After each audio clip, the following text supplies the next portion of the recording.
All that being said, I hope you enjoy a adapted but mostly unabridged reading of Charles Dickens' A Christmas Carol from 1843.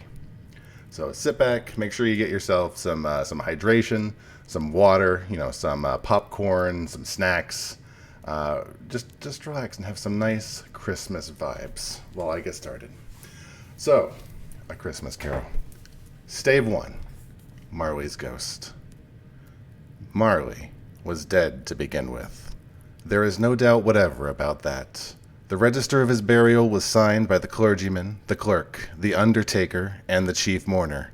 Scrooge signed it, and Scrooge's name was good upon change for anything he chose to put his hand to. Old Marley was as dead as a doornail. Mind, I don't mean to say that I know of my own knowledge what there is particularly dead about a doornail. I might have been inclined myself to regard a coffin nail as the deadest piece of ironmongery in the trade, but the wisdom of our ancestor is in the simile, and my unhallowed hand shall not disturb it, or the country's done for. You will therefore permit me to repeat emphatically that Marley was as dead as a doornail. Scrooge knew he was dead? Of course he did. How could it be otherwise? Scrooge and he were partners for I don't know how many years. Scrooge was his sole executor, his sole administrator, his sole assign, his sole residuary legatee, his sole friend, and sole mourner. And even Scrooge was not so dreadfully cut up by the sad event, but that he was an excellent man of business on the very day of the funeral, and solemnized it with an undoubted bargain. The mention of Marley's funeral brings me back to the point I started from. There is no doubt that Marley is dead. This must be distinctly understood, or nothing wonderful can come of the story that I'm going to relate. If it were not perfectly convinced that Hamlet's father died before the play began, there would be nothing more remarkable in his taking a stroll at night in an easterly wind upon his own ramparts than there would be any other middle-aged gentleman rashly turning out after dark in a breezy spot, say St. Paul's Cathedral, for instance, churchyard, literally to astonish his son's weak mind.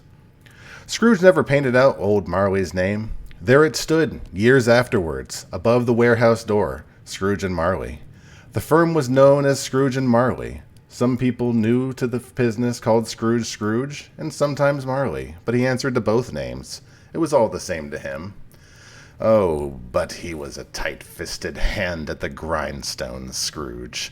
A squeezing, wrenching, grasping, scraping, clutching, covetous old sinner. Hard and sharp as flint, from which no steel had ever struck out generous fire, secret and self-contained and solitary as an oyster. The cold within him froze his old features, nipped his pointed nose, shriveled his cheek, stiffened his gait, made his eyes red, his thin lips blue, and spoke out shrewdly in his grating voice. A frosty rime was upon his head, and on his eyebrows, and his wiry chin. He carried out his own low temperature always about with him. He iced his office in the dog days, and didn't thaw at 1 degree at Christmas. External heat and cold had little influence on Scrooge. No warmth could warm, no wintry weather chill him. No wind that blew was bitterer than he. No falling snow was more intent upon its purpose. No pelting rain less open to entreaty. Foul weather didn't know where to have him. The heaviest rain and snow and hail and sleet could boast of the advantage over him in only one respect. They often came down handsomely, and Scrooge never did. Nobody ever stopped him in the street with gladsome looks to say, "My dear Scrooge, how are you? When will you come to see me?" No beggars implored him to bestow a trifle. No children asked what it was o'clock. No man or woman ever once in all his life inquired the way to such and such a place of Scrooge. Even the blind men's dog appeared to know him, and when they saw him coming on, would tug their owners into doorways and up courts, and then would wag their tails as though to say, "No eye at all is better than an evil one, dark master." But what did Scrooge care? It was the very thing he liked. To edge his way along the crowded paths of life, warning all human sympathy ever to keep its distance, was what the knowing ones called nuts to Scrooge. Once upon a time, Of all the good days of the year, on Christmas Eve, old Scrooge sat busy in his counting house. It was old, bleak, biting weather, foggy withal, and he could hear the people in the court outside go wheezing up and down, beating their hands upon their breasts and stamping their feet upon the pavement stones to warm them. The city clocks had only just gone 3, but it was quite dark already.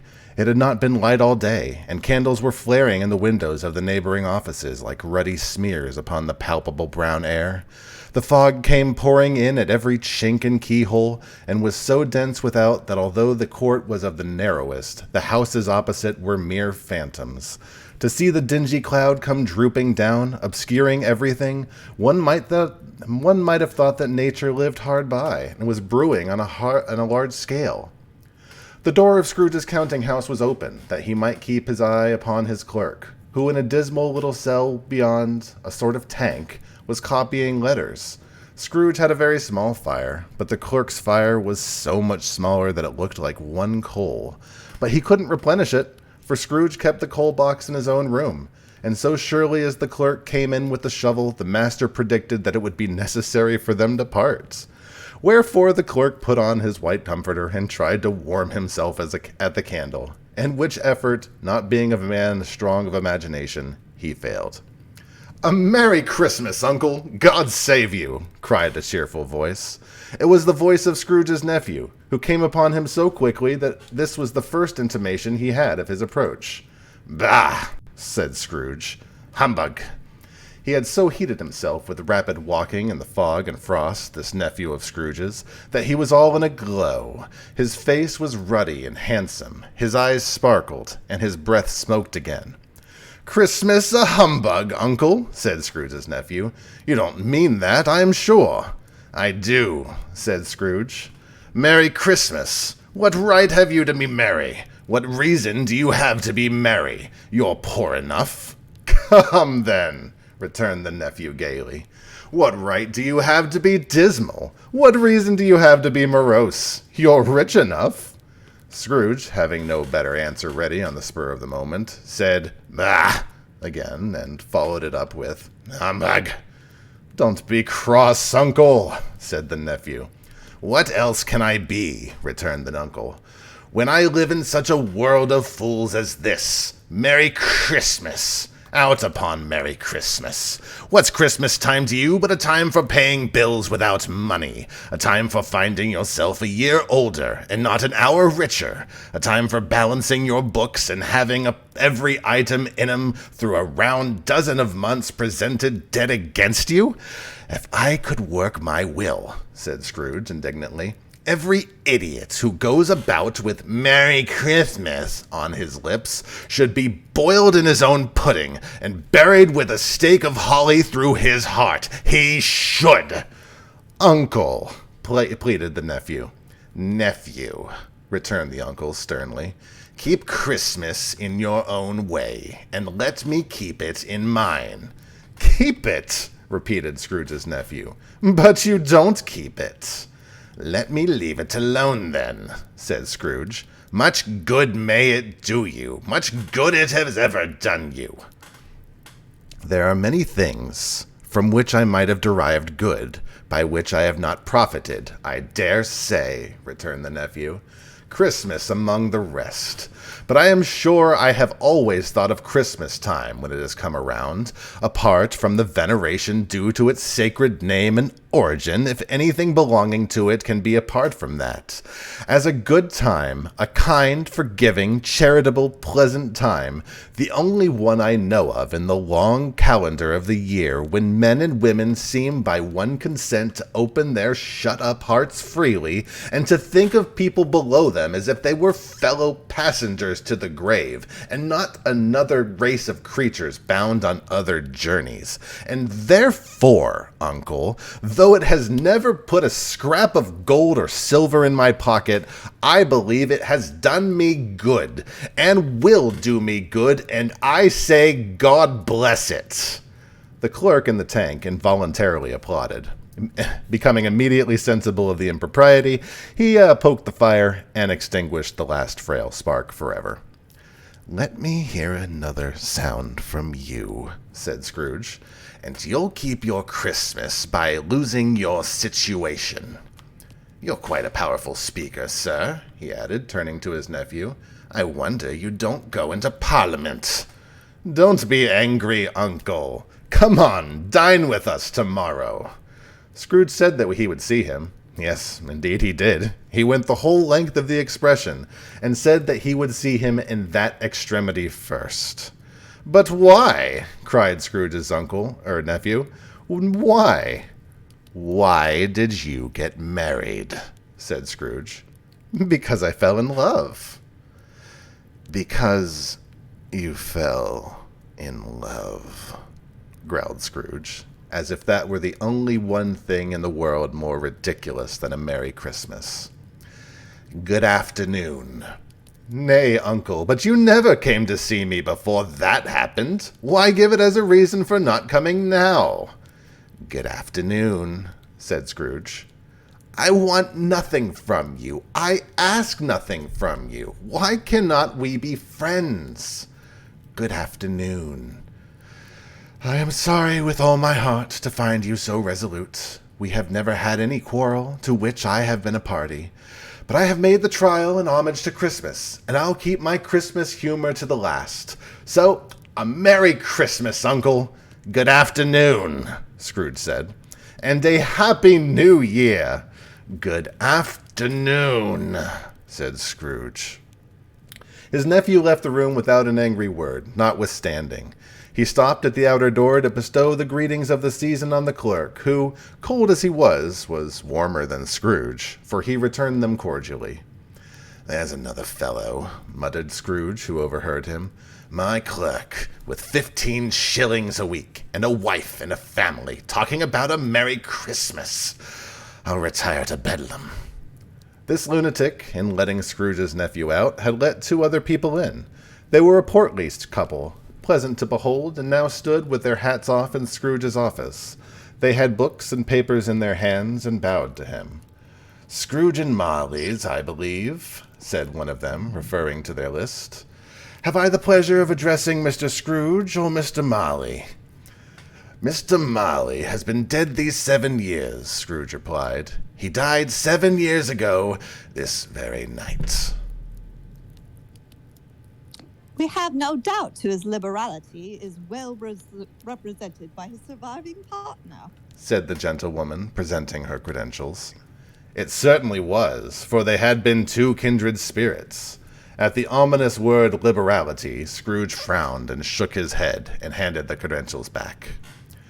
"At this festive time of year, Mr. Scrooge," said the gentleman, taking up a pen, "it is more than usually desirable that we should make some slight provision for the poor and destitute, who suffer greatly at the present time. Many thousands are in want of common necessities. Thousands and hundreds of thousands are in want of common comfort, sir." "Are there no prisons?" asked Scrooge. "Plenty of prisons," said the gentlewoman. "And the union workhouses?" demanded Scrooge. "Are they still in operation?" "They are. Still," returned the gentleman, laying the pen down again, "I wish I could say they were not." "The treadmill and the poor law are in full vigor, then?" said Scrooge. "Both very busy, sir." "Oh! I was afraid, from what you said at first, that something had occurred to stop them in their useful course," said Scrooge. "I'm very glad to hear it." "Under the impression that they scarcely furnish Christian cheer of mind or body to the multitude," returned the gentleman, "a few of us are endeavoring to raise a fund to buy the poor some meat and drink and means of warmth. We choose this time because it's a time of all others when want is keenly felt and abundance rejoices. What shall I put you down for?" "Nothing," Scrooge replied. "You wish to be anonymous?" "I wish to be left alone," said Scrooge. "Since you ask me what I wish, gentlemen, that is my answer. I don't make myself merry at Christmas, and I can't afford to make idle people merry. I help to support the establishments I've mentioned. They cost enough, and those who are badly off must go there." Many can't go there, and many would rather die. If they'd rather die, said Scrooge, then they'd better do it and decrease the surplus population. Besides, excuse me, I don't know that. But you might know it, observed the gentleman. It's not my business, Scrooge returned. It's enough for a man to understand his own business, and not to interfere with other people's. Mine occupies me constantly. Good afternoon. Seeing clearly that it would be useless to pursue the point, the couple withdrew. Scrooge resumed his labors with an improved opinion of himself, and a more facetious temper than was usual with him. Meanwhile, the fog and darkness thickened so that people ran about with flaring links, preferring their services to go before horses and carriages, and conduct them on their way. The ancient tower of a church, whose gruff old bell was always peeping slyly down at Scrooge out a Gothic window in the wall, became invisible, and struck the hours and quarters in the clouds, with tremulous vibrations afterwards, as if its teeth were chattering in its frozen head up there. The cold became intense.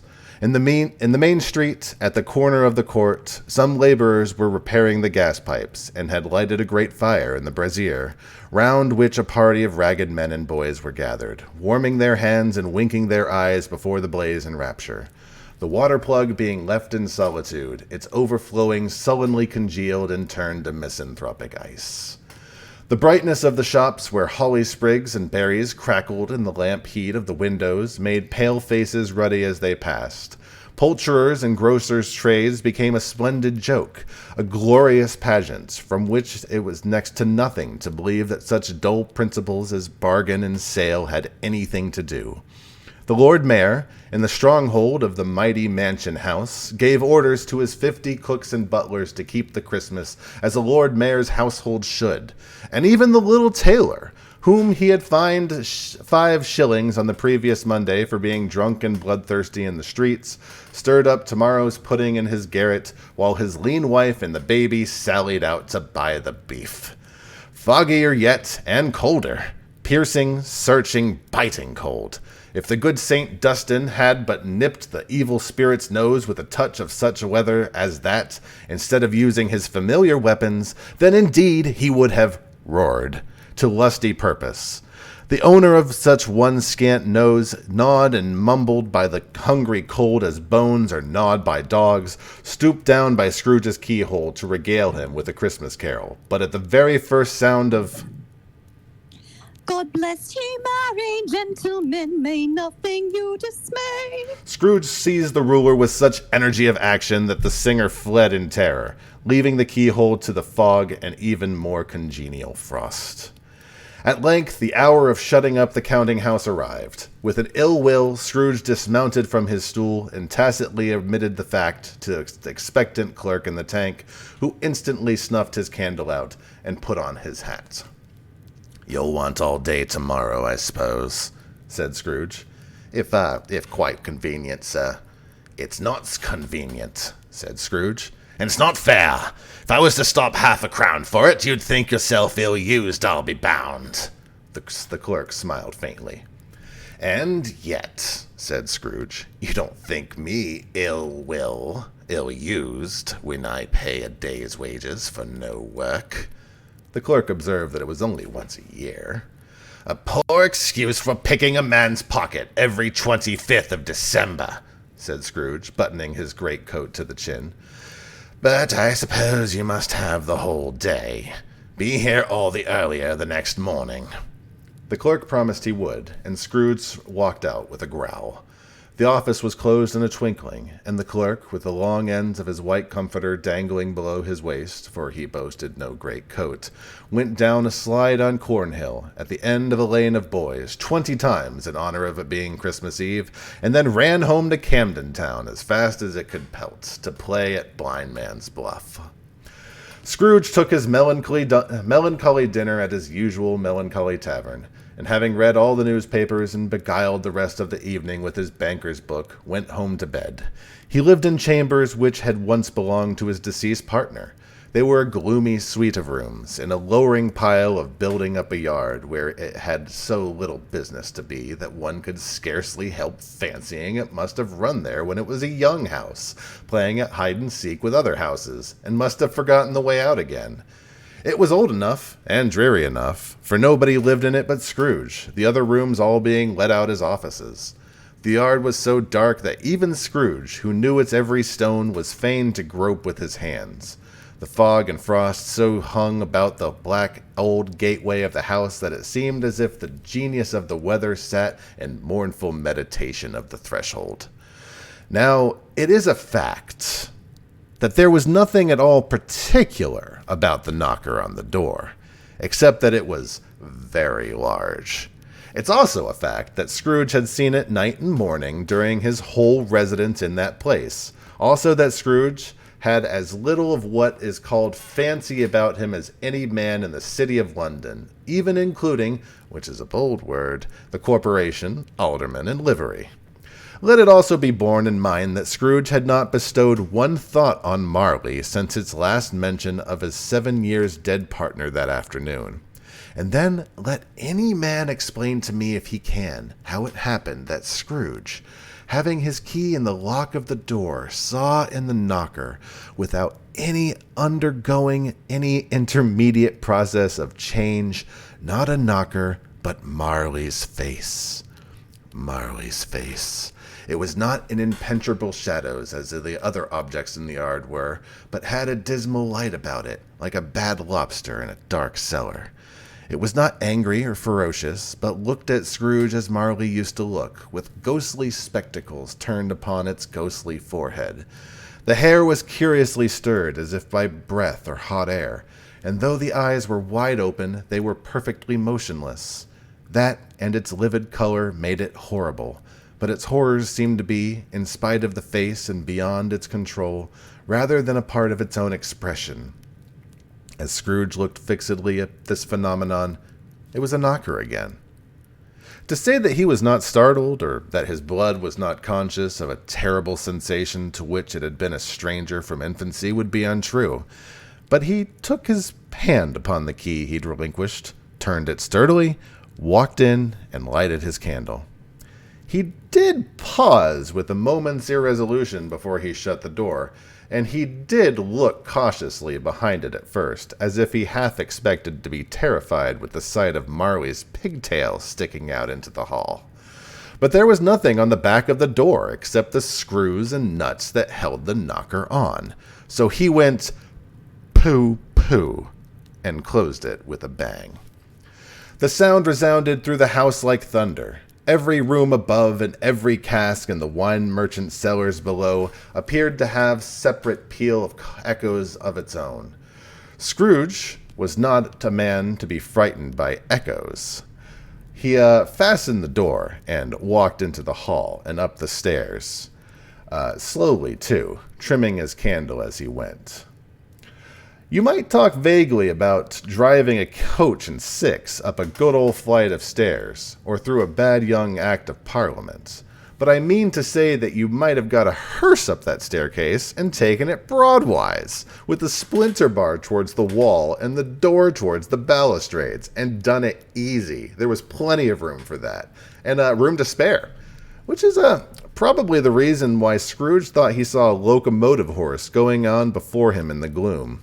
Half a dozen gas lamps out the street wouldn't have lighted the entry too well, so you might suppose that it was pretty dark with Scrooge's dip. Up Scrooge went, not caring a button for that. Darkness is cheap, and Scrooge liked it.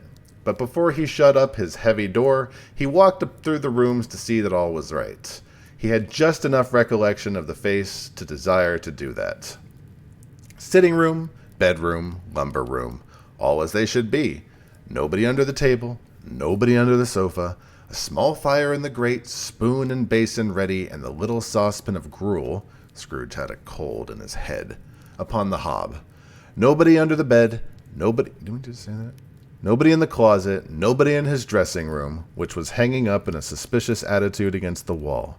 Lumber room as usual. Old fire guard, old shoes, 2 fish baskets, washing stand on 3 legs, and a poker.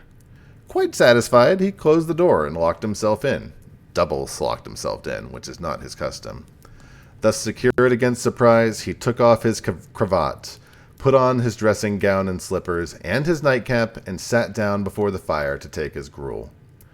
It was a very low fire indeed, nothing on such a bitter night. He was obliged to sit close to it, and brood over it. Before he could extract the least sensation of warmth from such a handful of fuel, the fireplace was an old one, built by some Dutch merchant long ago, and paved all around with Dutch tiles, designed to illustrate the scriptures. There were Cains and Abels, Pharaoh's daughters, queens of Sheba, angelic messengers descending through the air on clouds like feather beds, Abrahams, Belshazzars, apostles putting off to sea in butter boats, hundreds of figures to attract his thoughts. And yet that face of Marley, 7 years dead, came like the ancient prophet's rod and swallowed up the whole. If the smooth tile had been blank at first, with power to shape some power on its surface from the disjointed fragments of his thoughts, there would have been an old copy of Marley's head on every one.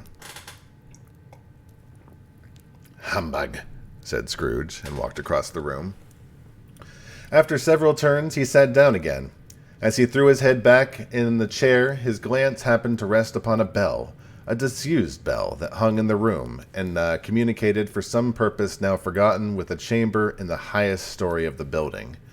It was with great astonishment, and a strange, inexplicable dread, that as he looked, he saw this bell begin to swing. It swung so softly in the outset that it scarcely made a sound, but soon it rang out loudly, and so did every bell in the house. This might have lasted half a minute, or a minute, but it seemed like an hour. The bells ceased as they had begun together. They were succeeded by a clanking noise, deep down below, as if some person were dragging a heavy chain over the casks in the wine merchant's cellar. Scrooge then remembered to have had heard that ghosts in haunted houses were described as dragging chains. The cellar door flew open with a booming sound, and then he heard the noise much louder, on the floors below, then coming up the stairs, then coming straight towards his door. "It's humbug still," said Scrooge. "I won't believe it."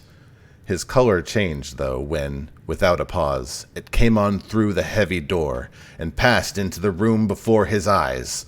Upon its coming in, his dying flame leaped up, as though it cried, "I know him, Marley's ghost!" and fell again. The same face. The very same.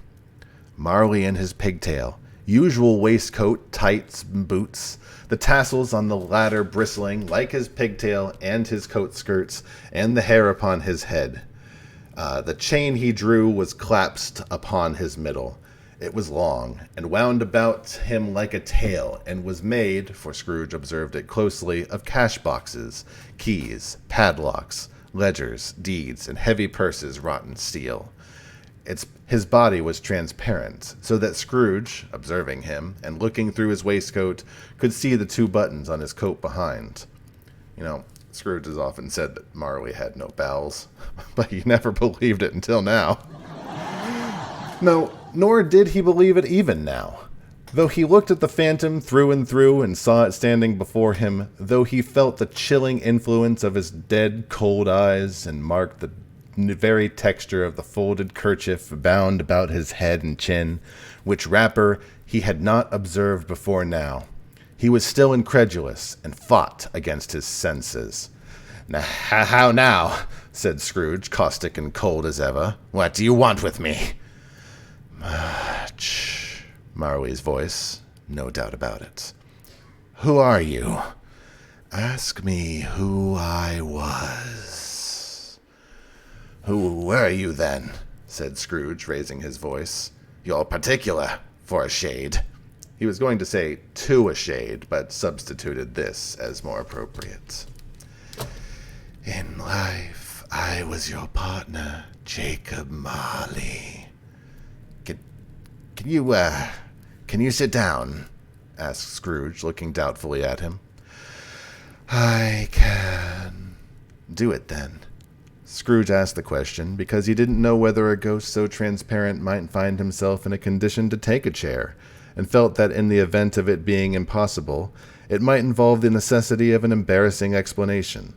But the ghost sat down upon the opposite side of the fireplace, as if he were quite used to it. "You don't believe in me," observed the ghost.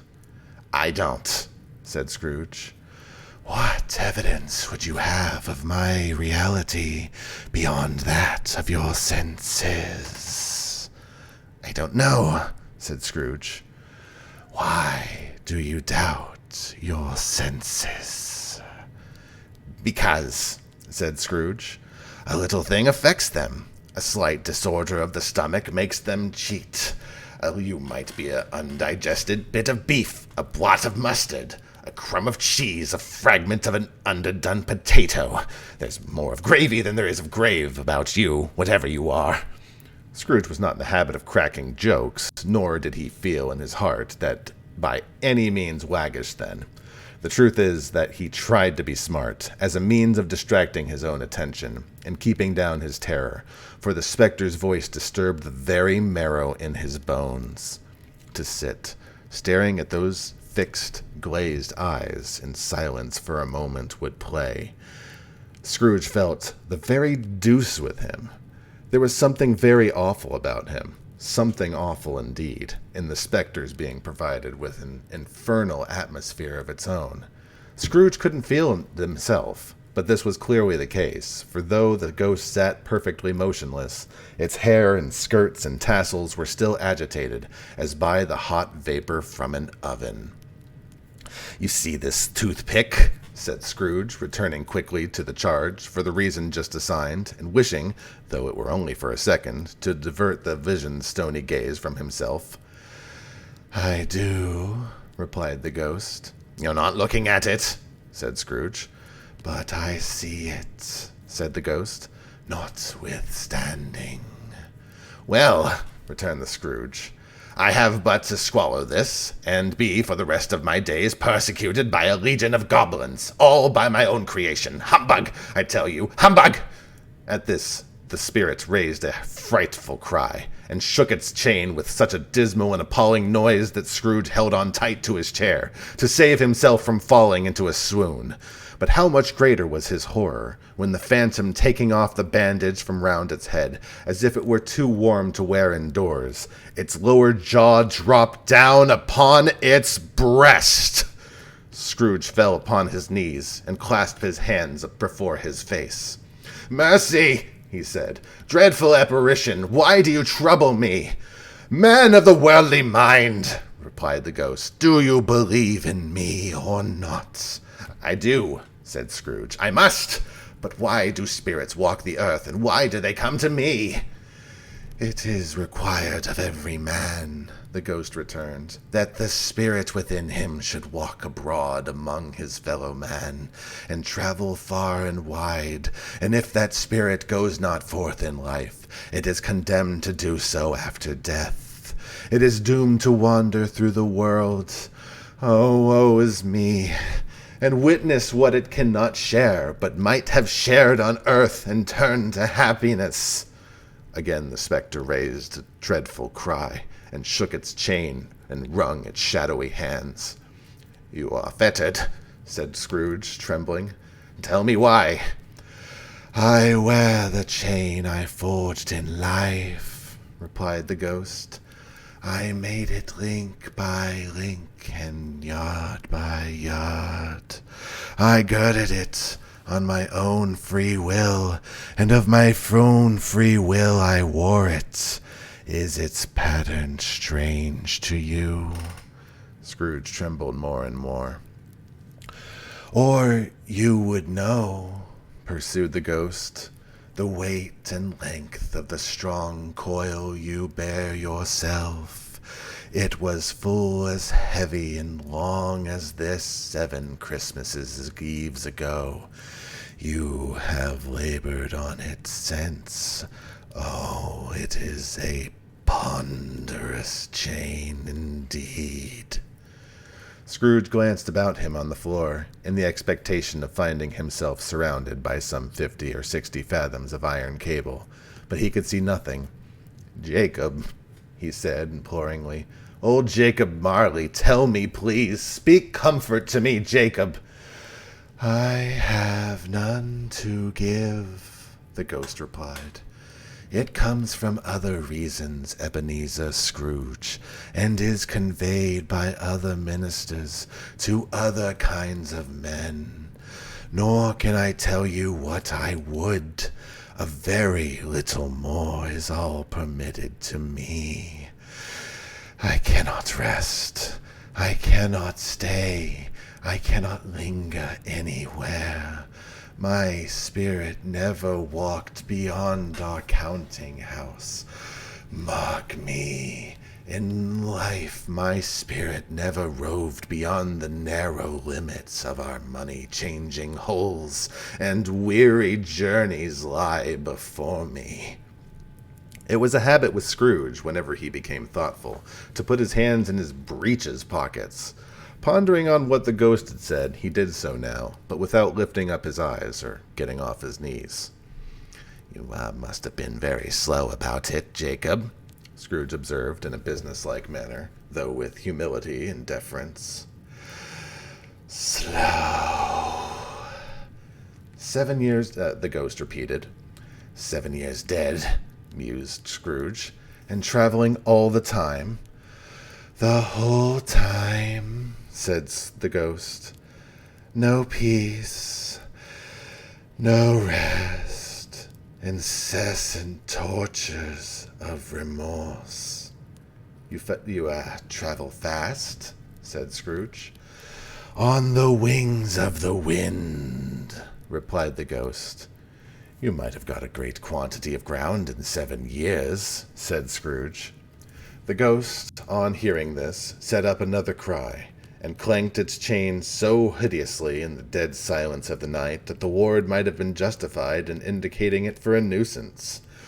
"Oh, captive bound and double ironed," cried the phantom, "not to know that ages of incessant labor by immortal creatures for this earth must pass into eternity before the good of which it is susceptible is all developed. Not to know that any Christian spirit working kindly in its little sphere, whatever it may be, will find its mortal life too short for its vast means of usefulness. Not to know that no space of regret can make amends for one's life's opportunities misused. Yet such was I. Oh, such was I. But, you were always such a good man of business, Jacob," faltered Scrooge, who now began to apply this to himself. "Business," cried the ghost, wringing its hands again. "Mankind was my business. The common welfare was my business. Charity, mercy, forbearance, and benevolence were all my business. The dealings of my trade were but a drop of water in the comprehensive ocean of my business." It held up a chain at arm's length, as if that were the cause of its unavailing grief, and flung it heavily upon the ground again. "At this time of year," the spectre said, "I suffer most. Why did I walk through the crowds of fellow beings with my eyes turned down, and never raise them to that blessed star on which led the wise men to a poor abode? Were there no poor homes on which the light would have conducted me?" Scrooge was very dismayed to hear the spectre going on at this rate, and began to quake exceedingly. "Hear me," cried the ghost. "My time is nearly gone." "I will," said Scrooge, "but don't be hard upon me. Don't be flowery, Jacob, pray." "How is it that I appear before you in a shape that you can see I may not tell? I have sat invisible beside you many and many a day." It was not an agreeable idea. Scrooge shivered and wiped the perspiration from his brow. "That is no light part of my penance," pursued the ghost. "I am here tonight to warn you that you have yet a chance and hope of escaping my fate. A chance and hope of my procuring Ebenezer." "You are always a good friend to me," said Scrooge. "Thankee." "You will be haunted," resumed the ghost, "by 3 spirits. Scrooge's countenance fell almost as low as the ghost had done. Is that the chance, and you hoped that you had mentioned Jacob?" he demanded in a faltering voice. "It is. I think I'd rather not," said Scrooge. "Without their visits," said the ghost, "you cannot hope to shun the path I tread. Expect the first tomorrow when the bell tolls 1. Couldn't I just take them all at once and have it all over, Jacob?" hinted Scrooge. "Expect the second on the next night at the same hour. The third upon the next night when the last stroke of 12 has ceased to vibrate. Look to see me no more, and look that, for your own sake, you remember what has passed between us." When it had said these words, the spectre took its wrapper from the table and bound it round its head as before. Scrooge knew this by the smart sound its teeth made when the jaws were brought together by the bandage. He ventured to raise his eyes again, and found his supernatural visitor confronting him in an erect attitude, with its chain wound over and about its arm. The apparition walked backward from him, and at every step it took, the window raised itself a little, so that when the spectre reached it, it was wide open. It beckoned Scrooge to approach, which he did. When they were within 2 paces of each other, Marley's ghost held up its hand, warning him to come no further. Scrooge stopped. Not so much in obedience as in surprise and fear, for on the raising of the hand he became sensible of confused noises in the air, incoherent sounds of lamentation and regret, wailings inexpressibly sorrowful and self-accusatory. The spectre, upon hearing for a moment, joined in the mournful dirge, and floated out upon the bleak, dark night. Scrooge followed to the window, desperate in his curiosity. He looked out. The air was filled with phantoms, wandering hither and thither in restless haste, and moaning as they went. Every one of them wore chains like Marley's ghost. Some few, they might be guilty governments, were linked together. None were free. Many had been personally known to Scrooge in their lives. He had been quite familiar with one old ghost in a white waistcoat with a monstrous iron safe attached to its ankle, which cried piteously at being unable to assist a wretched woman with an infant whom it saw below upon a doorstep. The misery with them all was clearly as they sought to interfere for good in human matters and had lost that power forever. Whether these creatures faded into mist or mist enshrouded them, he could not tell, but they and their spirit voices faded together, and the night became as it had been when he walked home. Scrooge closed the window and examined the door by which the ghost had entered. It was double-locked, as he had locked it with his own hand, and the bolts were undisturbed. He tried to say, "Humbug," but stopped at the first syllable. And being, from the emotion he had undergone, or the fatigues of the day, or his glimpse of the invisible world, or the dull conversation of the ghost, or the lateness of the hour, much in need of repose, went straight to bed, without undressing, and fell asleep upon the instant. Okay, kids, I've been talking for a while. I need to take a quick drink, so talk amongst yourselves for a hot minute. We're going to do Stave 2 in just a minute. We'll revisit in just a few moments. You know, pretty spooky stuff has been going on. We will check it out in just a minute, but I have the driest mouth, and I'm going to go pee-pee. So I'm going to give you some Animal Crossing to give you at least a few minutes of music. So I will be right back.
Okay. I think. Make sure you get some. Make sure you hydrate too. Okay. Did I miss anything super exciting? Hi, everybody. Again, welcome. Welcome. We're going to be doing Stave 2. If you are just joining us, Scrooge just got scared out of his wits. I'm not even on the right scene. What's going on with me? Get over here. We're supposed to be in Kiddie Theater. Have I been in the wrong scene this whole time? Whatever. Doesn't matter. Fantastic. We're supposed to be in Kiddie Theater. We're in Stave 2. Scrooge just got scared out of his mind, and he's going to be learning about his redemption. We're going to be finding out what Scrooge can do to save himself. So he just visited with Jacob Marley. We're about to go do some exploring. I'm not, like I mentioned, I'm not going to be doing a lot of chat reading. Please send any questions, comments, anything into the Discord, or talk to Kitty. Kitty said she would talk to the chat. She would be happy to talk. I would love to talk to you guys, but I absolutely can't do both.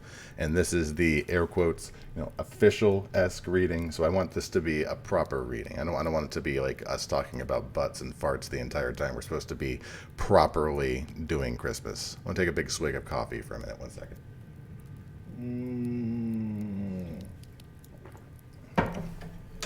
Delicious.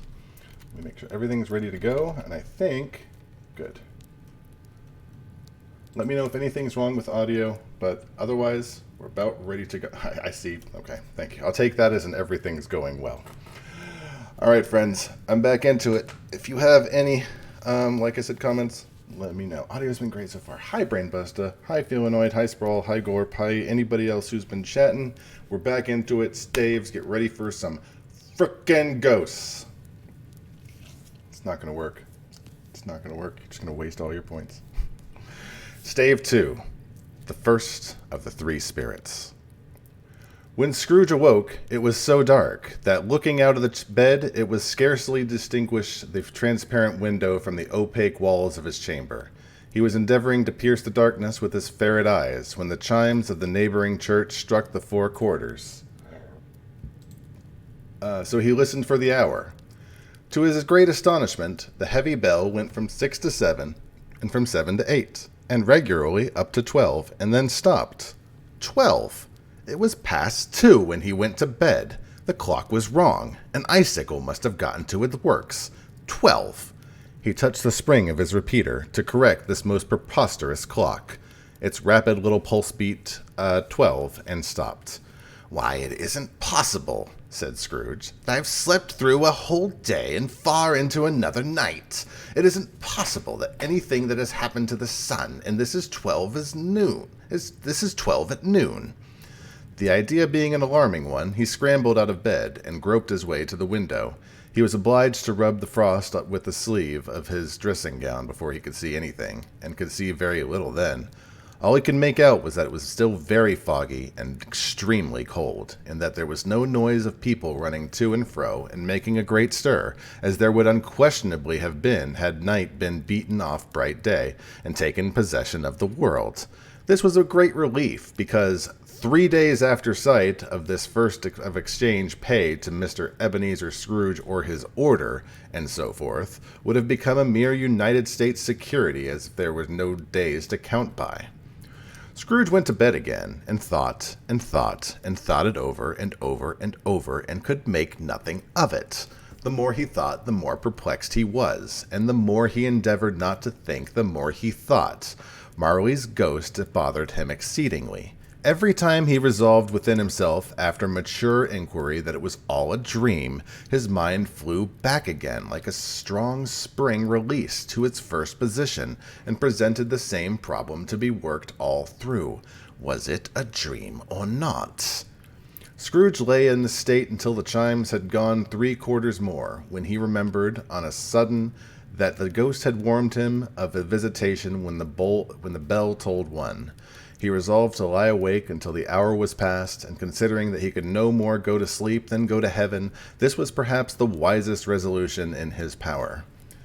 The quarter was so long that he was more than once convinced that he must have sunk into a doze unconsciously and missed the clock. At length it broke upon his listening ear. quarter past, said Scrooge. Half past, said Scrooge. A quarter to it, said Scrooge. The hour itself, said Scrooge triumphantly, and nothing else. He spoke before the hour bell sounded, and it did now with a deep, dull, hollow, melancholy 1. Light flashed up in the room upon the instant, and the curtains of his bed were drawn. The curtains of his bed were drawn aside, I tell you, by a hand, not the curtains at his feet, nor the curtains at his back, but those to which his face was addressed. The curtains of his bed were drawn aside, and Scrooge, starting up into a half-recumbent attitude, found himself face to face with the unearthly visitor who drew them close to it as I am to you now, and I am standing in the spirit at your elbow. It was a strange figure, like a child, yet not so like a child as like an old man, viewed through some supernatural medium which gave him the appearance of having receded from view and being diminished to a child's proportions. Its hair, which hung about its neck and down its back, was white as if with age, and yet the face had not a wrinkle in it, and the tenderest bloom was on the skin. The arms were very long and muscular, the hands the same, as if its holds were of uncommon strength. Its legs and feet, most delicately formed, were, like those upper members, bare. It wore a tunic of purest white, and round its waist was bound a lustrous belt, the sheen of which was beautiful. It held a branch of fresh green holly in its hand, and, in singular contradiction of that wintry emblem, had its dress trimmed with summer flowers. But the strangest thing about it was that from the crown of its head there sprung a bright, clear jet of light, by which all of this was visible, and which was undoubtless the occasion of its using in its duller moments a great extinguisher for the cap which it now held under its arm. Even this, though, when Scrooge looked at it with increasing steadiness, was not its strangest quality. For as its belt sparkled and glittered now in one part and now in another, and what was light one instant and another time was dark, so the figure itself fluctuated in its distinctness, being now a thing with one arm, now with one leg, now with 20 legs, now a pair of legs without a head, now a head without a body, of which dissolving parts no outline would be visible in the dense gloom wherein they melted away, and in the very wonder of this, it would be itself again, distinct and clear as ever. "Are you the spirit, sir, whose coming was foretold to me?" asked Scrooge. "I am." The voice was soft and gentle, singularly low, as if instead of being close beside him, it were at a distance. "Who and what are you?" Scrooge demanded. "I am the ghost of Christmas past." "Long past?" inquired Scrooge, observant of its dwarfish stature. "No, your past." Perhaps Scrooge could not have told anybody why, if anybody could have asked him, but he had a special desire to see the spirit in his cap, and begged him to be covered. "What?" explained the ghost. "Would you so soon put out with worldly hands the light I give? Is it not enough that you are one of those whose passions made this cap, and force me through whole trains of years to wear it low upon my brow?" Scrooge reverently disclaimed all intention to offend, or any knowledge to have willfully bonneted the spirit at any period of its life. He then made bold to inquire what business had brought him there. "Your welfare," said the ghost. Scrooge expressed himself much obliged, but could not help thinking that a night of unbroken rest would be much more conducive to that end. The spirit must have heard him thinking, for it said immediately, "Your reclamation, then. Take heed." It put out its strong hand as it spoke, and clasped him gently by the arm. "Rise and walk with me." It would have been in vain for Scrooge to plead that the weather and the hour were not adapted to pedestrian purposes, that bed was warm and the thermometer had long below freezing, that he was clad in lightly but his slippers, dressing gown, and nightcap, and that he had a cold upon him at that time. The grasp, though gentle as a woman's hand, was not to be resisted. He rose, but finding that the spirit made towards the window, clasped its robe in supplication. "I am immortal," Scrooge remonstrated, "and liable to fall." "Bear but a touch of my hand there," said the spirit, laying it upon its heart, "and you shall be upheld in more than this." As the words were spoken, they passed through the wall and stood on an open country road with fields on either hand. The city had entirely vanished. Not a vestige of it was to be seen. The darkness and the mist had vanished with it, for it was a clear, cold winter day with snow upon the ground. "Good heaven!" said Scrooge, clasping his hand together, and as he looked about him, "I was bred in this place. I was a boy here."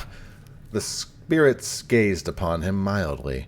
Its gentle touch, though it had been light and instantaneous, appeared still present to the old man's sense of feeling. He was conscious of 1,000 odors floating in the air, each one connected with 1,000 thoughts and hopes and joys and cares long, long forgotten. "Your lip is trembling," said the ghost. "And what is that upon your cheek?" Scrooge muttered with an unusual catching in his voice that it was a pimple, and begged the spirit to lead him where he would. "You recollect the way?" inquired the spirit. "Remember it?" cried Scrooge with fervor. "I could walk it blindfold." "Strange to have forgotten it for so many years," observed the ghost. "Let us go on." They walked along the road, Scrooge recognizing every gate and post and tree, until a little market town appeared in the distance, with its bridge, its church, and winding river. Some shaggy ponies were seen trotting towards them with boys upon their back, who called to other boys in country gigs and carts driven by farmers. All these boys were in great spirits, and shouted to each other, until the broad fields were so full of merry music that the crisp air laughed to hear it. "These are but shadows of things that have been," said the ghost. "They have no consciousness of us." The jocund travelers came on, and as they came, Scrooge knew and named every one. Why was he rejoiced beyond all bounds to see them? Why did his cold eye glisten, and his heart leap up as they went past? Why was he filled with gladness when he heard them give each other Merry Christmas as they parted at crossroads and byways for their several homes? What was Merry Christmas to Scrooge? Out upon Merry Christmas! What good had it ever done him? "The school is not quite deserted," said the ghost. "A solitary child, neglected by his friends, is left there still." Scrooge said that he knew it, and he sobbed. They left the high road as a well-remembered lane, and soon approached a mansion of dull red brick, with a little weathercock-surmounted cupola on the roof, and a bell hanging in it. It was a large house, but one of broken fortunes, for the spacious offices were little used. Their walls were damp and mossy, their windows broken, and their gates decayed. Fowls clucked and strutted in the stables, and the coach-houses and sheds were overrun with grass. Nor was it more retentive of its ancient state within, for entering the dreary halls and glancing through open doors of its many rooms, they found them poorly furnished, cold, and vast. There was an earthly savor in the air, a chilly bareness in the place, which associated itself somehow with too much getting up by candlelight and not too much to eat. They went, the ghost and Scrooge, across the hall to a door at the back of the house. It opened before them and disclosed a long, bare, melancholy room, made barer still by lanes of plain deal forms and desks. At one of these a lonely boy was reading near a feeble fire, and Scrooge sat upon the form, and wept to see his poor forgotten self as he had used to be. Not a latent echo in the house, not a squeak and scuffle from the mice behind the paneling, not a drip from the half-thawed waterspout in the dull yard behind, not a sigh among the leafless boughs of one despondent poplar, not the idle swinging of an empty storehouse door, no, not a clicking in the fire, but fell upon the heart of Scrooge with softening influence, and gave a freer passage to his tears. The spirit touched him on the arm, and pointed to his younger self, intent upon his reading. Suddenly a man in foreign garments, wonderfully real and distinct to look at, stood upon the window, with the axe stuck in his belt, and leading an ass, laden with wood by the bridle. "Why, it's Ali Baba!" Scrooge exclaimed in ecstasy. "It's dear old Ali Baba! Yes, I know, one Christmas time when yonder solitary child was left here alone, he did come, for the first time, just like that. Poor boy, and Valentine," said Scrooge, "and his little wild brother Orson, there they go, and what's his name, who was put down in his drawers asleep at the gate of Damascus, don't you see him? And the Sultan's groom turned upside down by the genie, there he is upon his head, serves him right. I'm glad of it, what business had he to be married to the princess?" To hear Scrooge expanding all the earnestness of the nature on such subjects, in a most extraordinary voice between laughing and crying, and to see his heightened and excited face, would have been a surprise to his business friends in the city, indeed. "Why, there's the parrot!" cried Scrooge. "Green body and yellow tail, with a thing like a lettuce growing up the top of his head. There it is. Poor Robinson Crusoe, he called him, when he went home after sailing round the island. Poor Robinson Crusoe, where have you been, Robinson Crusoe?" The man thought he was dreaming, but he wasn't. It was the parrot, you know. There goes Friday, running for his life to the little creek. "Hello! Whoop! Hullo!" Then, with a rapidity of transition very foreign to his usual character, he said, in pity for his former self, "Poor boy," and cried again. "I wish," Scrooge muttered, putting his hand in his pocket and looking upon him after drying his eyes with his cuff. "Oh, but it's too late now." "What is the matter?" asked the spirit. "Nothing," said Scrooge. "Nothing. There was a girl singing a Christmas carol at my door last night. I should have liked to give her something, that's all." The ghost smiled thoughtfully and waved its hand, saying as it did so, "Let's see another Christmas." Scrooge's former self grew larger at the words, and the room became a little darker and more dirty. The panels shrunk, the windows cracked, fragments of plaster fell out the ceiling, and the naked laths were shown instead. But how all this was brought about, Scrooge knew no more than you do. He only knew that it was quite correct, that everything had happened so, that there he was, alone again, when all the other boys had gone home for the jolly holidays. He was not reading now, but walking up and down despairingly. Scrooge looked up at the ghost, and with a mournful shaking of his head, glanced anxiously toward the door. It opened, and a little girl, much younger than the boy, came darting in, and putting her arms about his neck, and often kissing him, addressed him as dear, dear brother. "I have come to bring you home, dear brother," said the child, clapping her tiny hands and bending down to laugh. "To bring you home, home, home." "Home, little Fan?" returned the boy. "Yes," said the child, brimful of glee. "For good and all. Home forever and ever.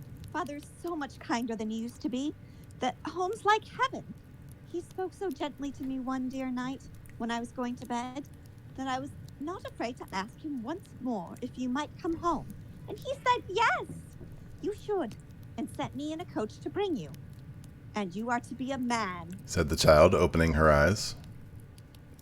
"and are never to come back here again. But first, we are to be together all the Christmas long, and have the merriest time in all the world." "You are quite a woman, little Fan." She clapped her hands and laughed, and tried to touch his head, but being too little, laughed again, and stood on tiptoe to embrace him. and she began to drag him in her childish eagerness towards the door, and he, nothing loth to go, accompanied her. A terrible voice in the hall cried, "Bring down Master Scrooge's box there!" And in the hall appeared the schoolmaster himself, who glared upon Master Scrooge with a ferocious condescension, and threw him into a dreadful state of mind by shaking hands with him. He then conveyed him and his sister into the veriest little old well of a shivering best parlor that was ever seen, where the maps upon the walls and the celestial and terrestrial globes in the windows were waxy with cold. Here he produced a decanter of curiously light wine and a block of curiously heavy cake, and administered installments of those dainties to the young people, at the same time sending out a meager servant to offer a glass of something to the postboy, who answered that he thanked the gentleman, but if it was the same tap as he had tasted before, he had rather not.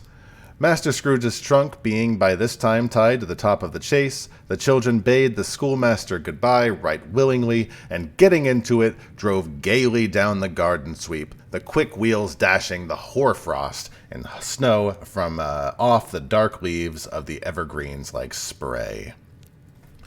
"Always a delicate creature who a breath might have withered," said the ghost, "but she had a large heart." "So she had," cried Scrooge. "You're right. I'll not gainsay its spirit. God forbid." "She died a woman," said the ghost, "and had, I think, children." "One child," Scrooge returned. "True," said the ghost. "Your nephew." Scrooge seemed uneasy in his mind, and answered briefly, "Yes." Although they had but at that moment left the school behind them, they were now in the busy thoroughfares of the city, where shadowy passengers passed and repassed, where shadowy carts and coaches battled for the way, and all the strife and tumult of a real city were. It was made plain enough by the dressing of the shops that here, too, it was Christmas time again. But it was evening, and the shops were lighted up, and the streets were lighted up.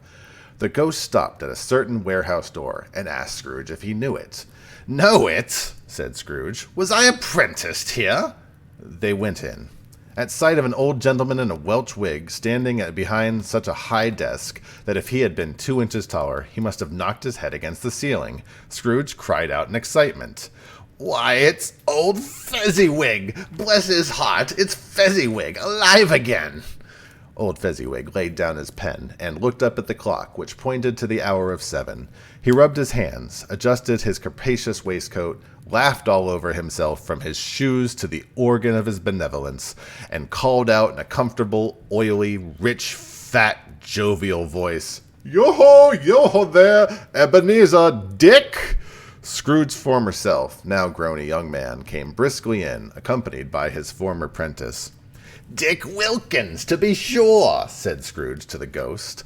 "Bless me, there he is. Oh, he was so much attached to me, was Dick. Poor Dick, dear, dear." "Yo-ho, my boys," said Fezziwig. "No more work tonight. Christmas Eve, Dick. Christmas Eve, Ebenezer. Let's have the shutters up," cried old Fezziwig with a sharp clap of his hands, "before a man can say Jack Robinson." You wouldn't believe how those two fellows went at it. They charged into the street with the shutters, 1, 2, 3, had 'em in their places, 4, 5, 6, barred 'em, pinned 'em, 7, 8, 9, and came back before you've got to 12, panting like racehorses. "Hilly-ho!" cried old Fezziwig, skipping down from the high desk with wonderful agility. "Clear away, my lads, and let's have lots of room here. Hilly-ho, Dick! Cheery up, Ebenezer!" Clear away?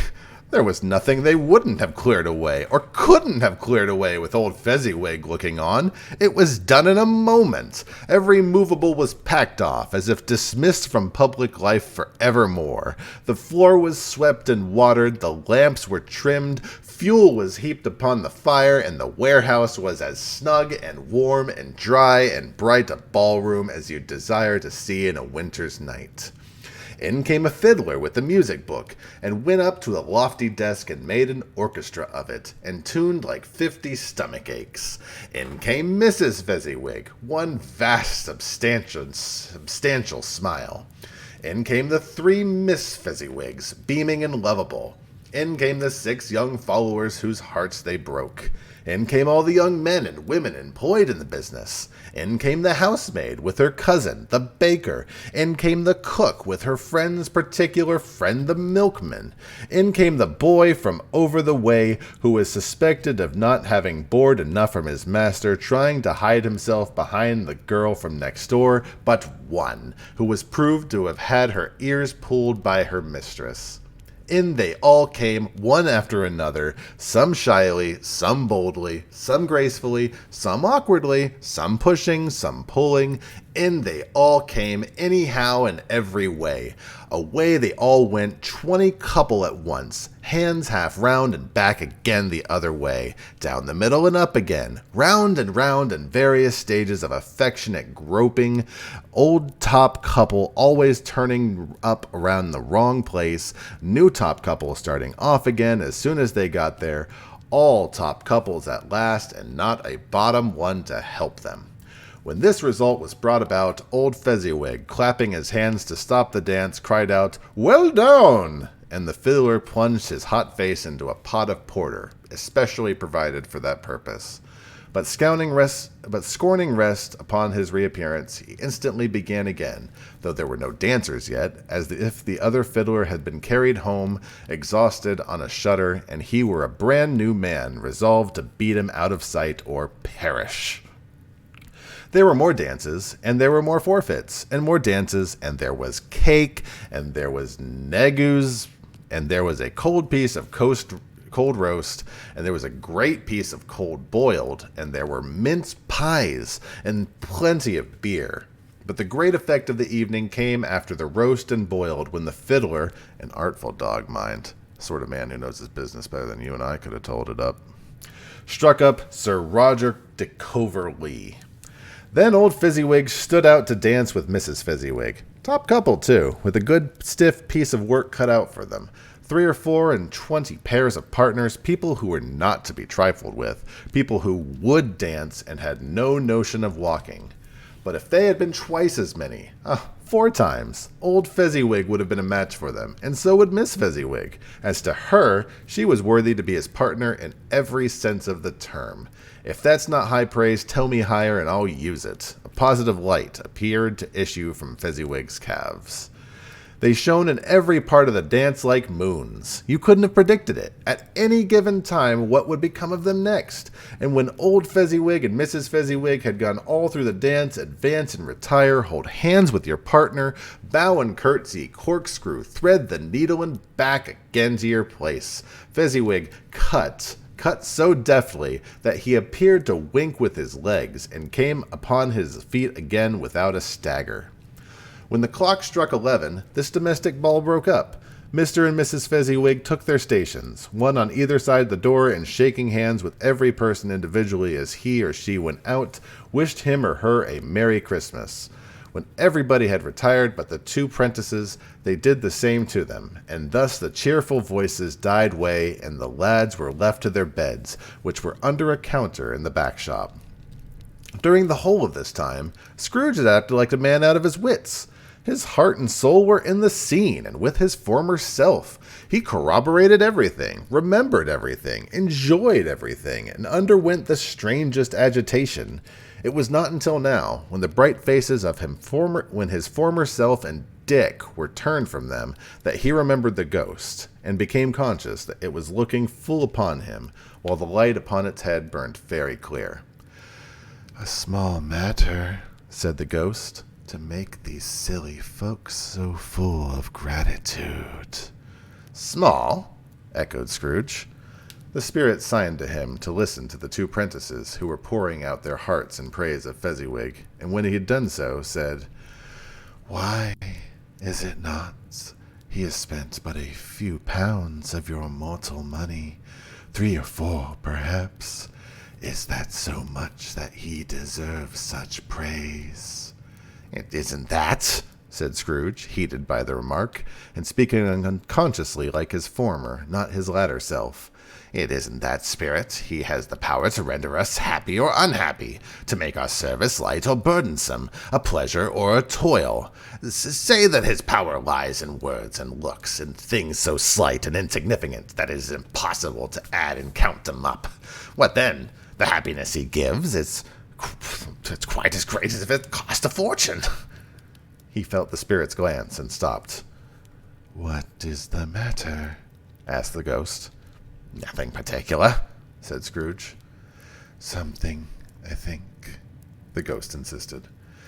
"No," said Scrooge. "No, I should just like to be able to say a word or two to my clerk just now. That's all." His former self turned down the lamps and gave utterance to his wish, and Scrooge and the ghost again stood side by side in the open air. "My time grows short," observed the Spirit. "Quick." This was not addressed to Scrooge, or to anyone he could see, but it produced an immediate effect, for again Scrooge saw himself. He was older now, a man in the prime of his life. His face had not the harsh and rigid lines of later years, but had begun to wear the signs of care and avarice. There was an eager, greedy, restless motion in the eyes, which showed the passion that had taken root, and where the shadow of the growing tree would not fall. He was not alone, but sat by the side of a fair young girl in a mourning dress, in whose eyes there were tears, who sparkled in the light that shone out of the ghost of Christmas past. It matters little. "Yeah," she said softly. To you, very little. Another idol has displaced me, and if it can cheer and comfort you in time to come, as I would have tried to do, I have no just cause to grieve. "What idol has displaced you?" he rejoined. A golden one. "This is the even-handed dealing of the world," he said. "There is nothing on it that is so hard as poverty, and there is nothing it professes to condemn with such severity as the pursuit of wealth." You fear the world too much, she answered gently. All your other hopes have merged into the hope of being beyond the chance of its sordid reproach. I've seen your nobler aspirations fall off one by one, until the master passion, gain, engrosses you. Have I not? "What then?" he retorted. "Even if I've grown so much wiser, what then? I am not changed toward you." She shook her head. "Am I?" Our contract is an old one. It was made when we were both poor and content to be so, until in good season we could improve our worldly fortune by our patient industry. You are changed. When it was made, you were another man. "I was a boy," he said, impatiently. Your own feeling tells you that you were... Sorry. Your own feeling tells you... Your own feeling tells you that you are not what you are. She returned. I am. That which promised happiness when we were one in heart is fraught with misery now that we are two. How often and how keenly I have thought of this, I will not say. It is enough that I have thought of it and can release you. "Have I ever sought release?" In words? No, never. "In what, then?" In a changed nature, in an altered spirit, in another atmosphere of life, another hope as its great end, in everything that made my love of any worth or value in your sight. If this had never been between us," said the girl, looking mildly but with steadiness upon him. "tell me, would you seek me out and try to win me now?" No. He seemed to yield to the justice of the supposition in spite of himself, but he said with a struggle, "You think not?" I would gladly think otherwise if I could. She answered. Heaven knows, when I've learned a truth like this, I know how strong and irresistible it must be. But if you were free today, tomorrow, yesterday, can even I believe that you would choose a dowerless girl?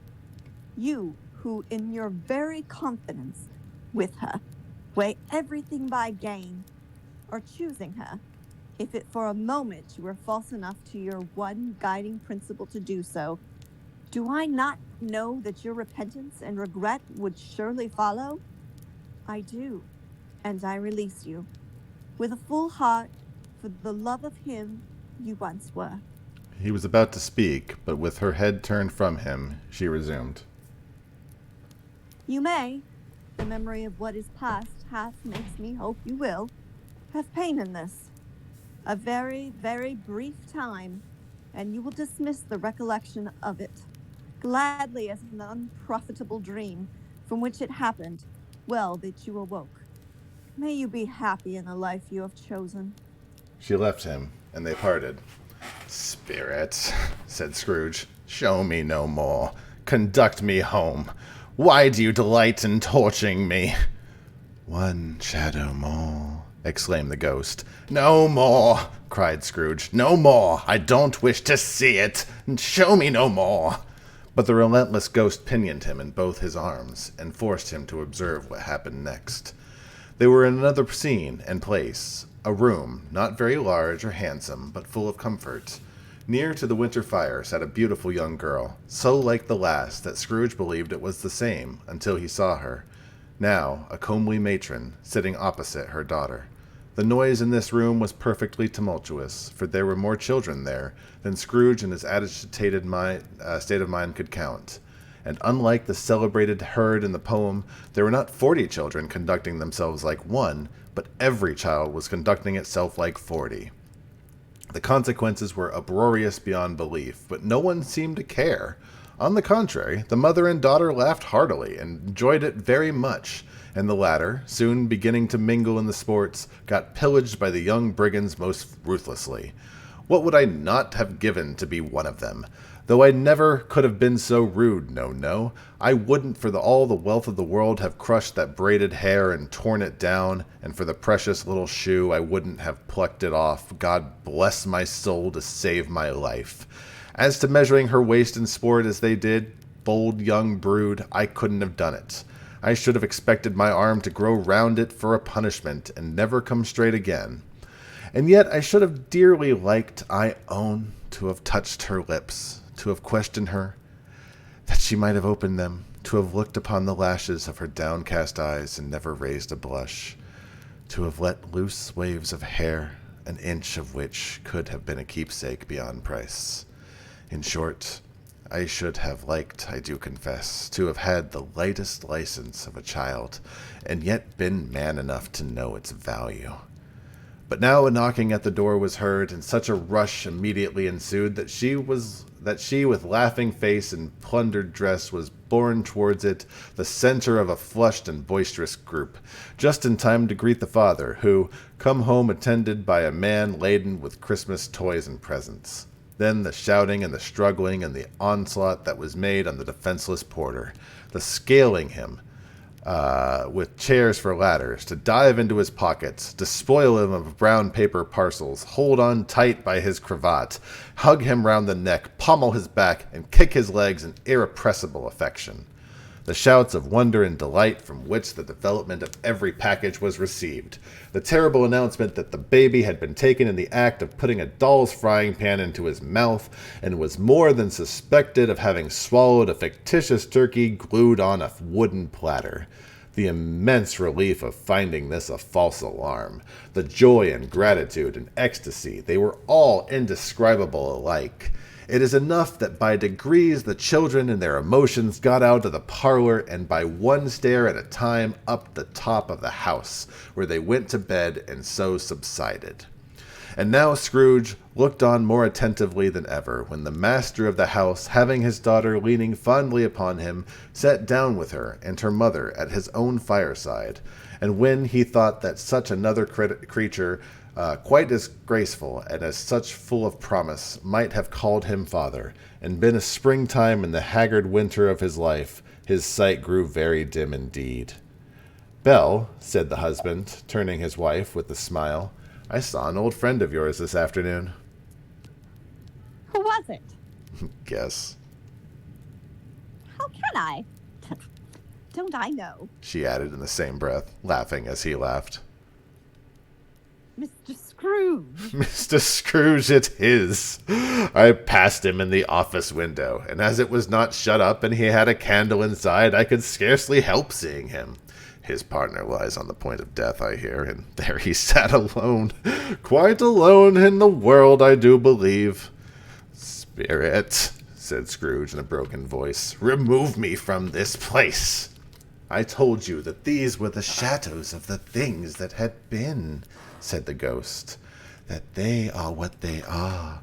Do not blame me. Remove me, Scrooge exclaimed. I cannot bear it. He turned upon the ghost, and seeing that it looked upon him with a face, in which, in some strange way, there were fragments of all the faces it had shown him, wrestled with it. Leave me! Take me back! Hunt me no longer! In the struggle, if that can be called a struggle in which a ghost, with no visible resistance on its own part, was undisturbed by any effort of its adversary, Scrooge observed that its light was burning high and bright, and dimly connecting that with its influence over him, he seized the extinguisher cap, and by a sudden action pressed it down upon its head. The spirit dropped beneath him, so that the extinguisher covered its whole form, but though Scrooge pressed down with all his force, he could not hide the light, which streamed from under it in an unbroken flood upon the ground.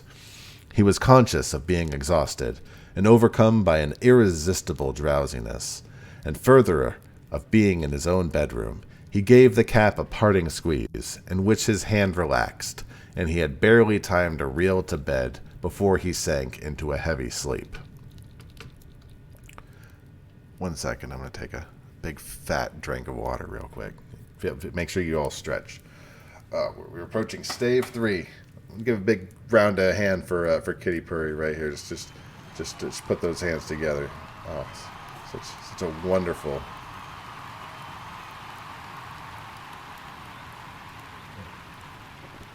That was delicious. All right. Anyways, no break. Right into stave 3. Let's do this. Stave 3. The second of the three spirits. Awakening in the middle of a prodigiously tough snore, and sitting up in bed to get his thoughts together, Scrooge had no occasion to be told that the bell was again upon the stroke of 1.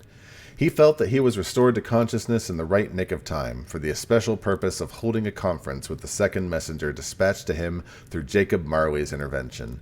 But finding that he turned uncomfortably cold when he began to wonder which of his curtains this new spectre would draw back, he put them every one aside with his own hands, and lying down again, established a sharp lookout all round the bed. For he wished to challenge the spirit on the moment of its appearance, and did not wish to be taken by surprise and made nervous. Gentlemen of the free and easy sort, who plume themselves on being acquainted with a move or two, and being usually equal to the time of day, express the wide range of their capacity for adventure by observing that they are good for anything from pitch and toss to manslaughter, between which opposite extremes, no doubt, there lies a tolerably wide and comprehensive range of subjects. Without venturing for Scrooge quite as heartily as this, I don't mind calling on you to believe that he was ready for a good field of strange appearances, and that nothing between a baby and a rhinoceros could have astonished him very much. Now, being prepared for almost anything, he was not by any means prepared for nothing. And consequently, when the bell struck 1 and no shape appeared, he was taken with a violent fit of trembling. 5 minutes, 10 minutes, a quarter of an hour went by, yet nothing came.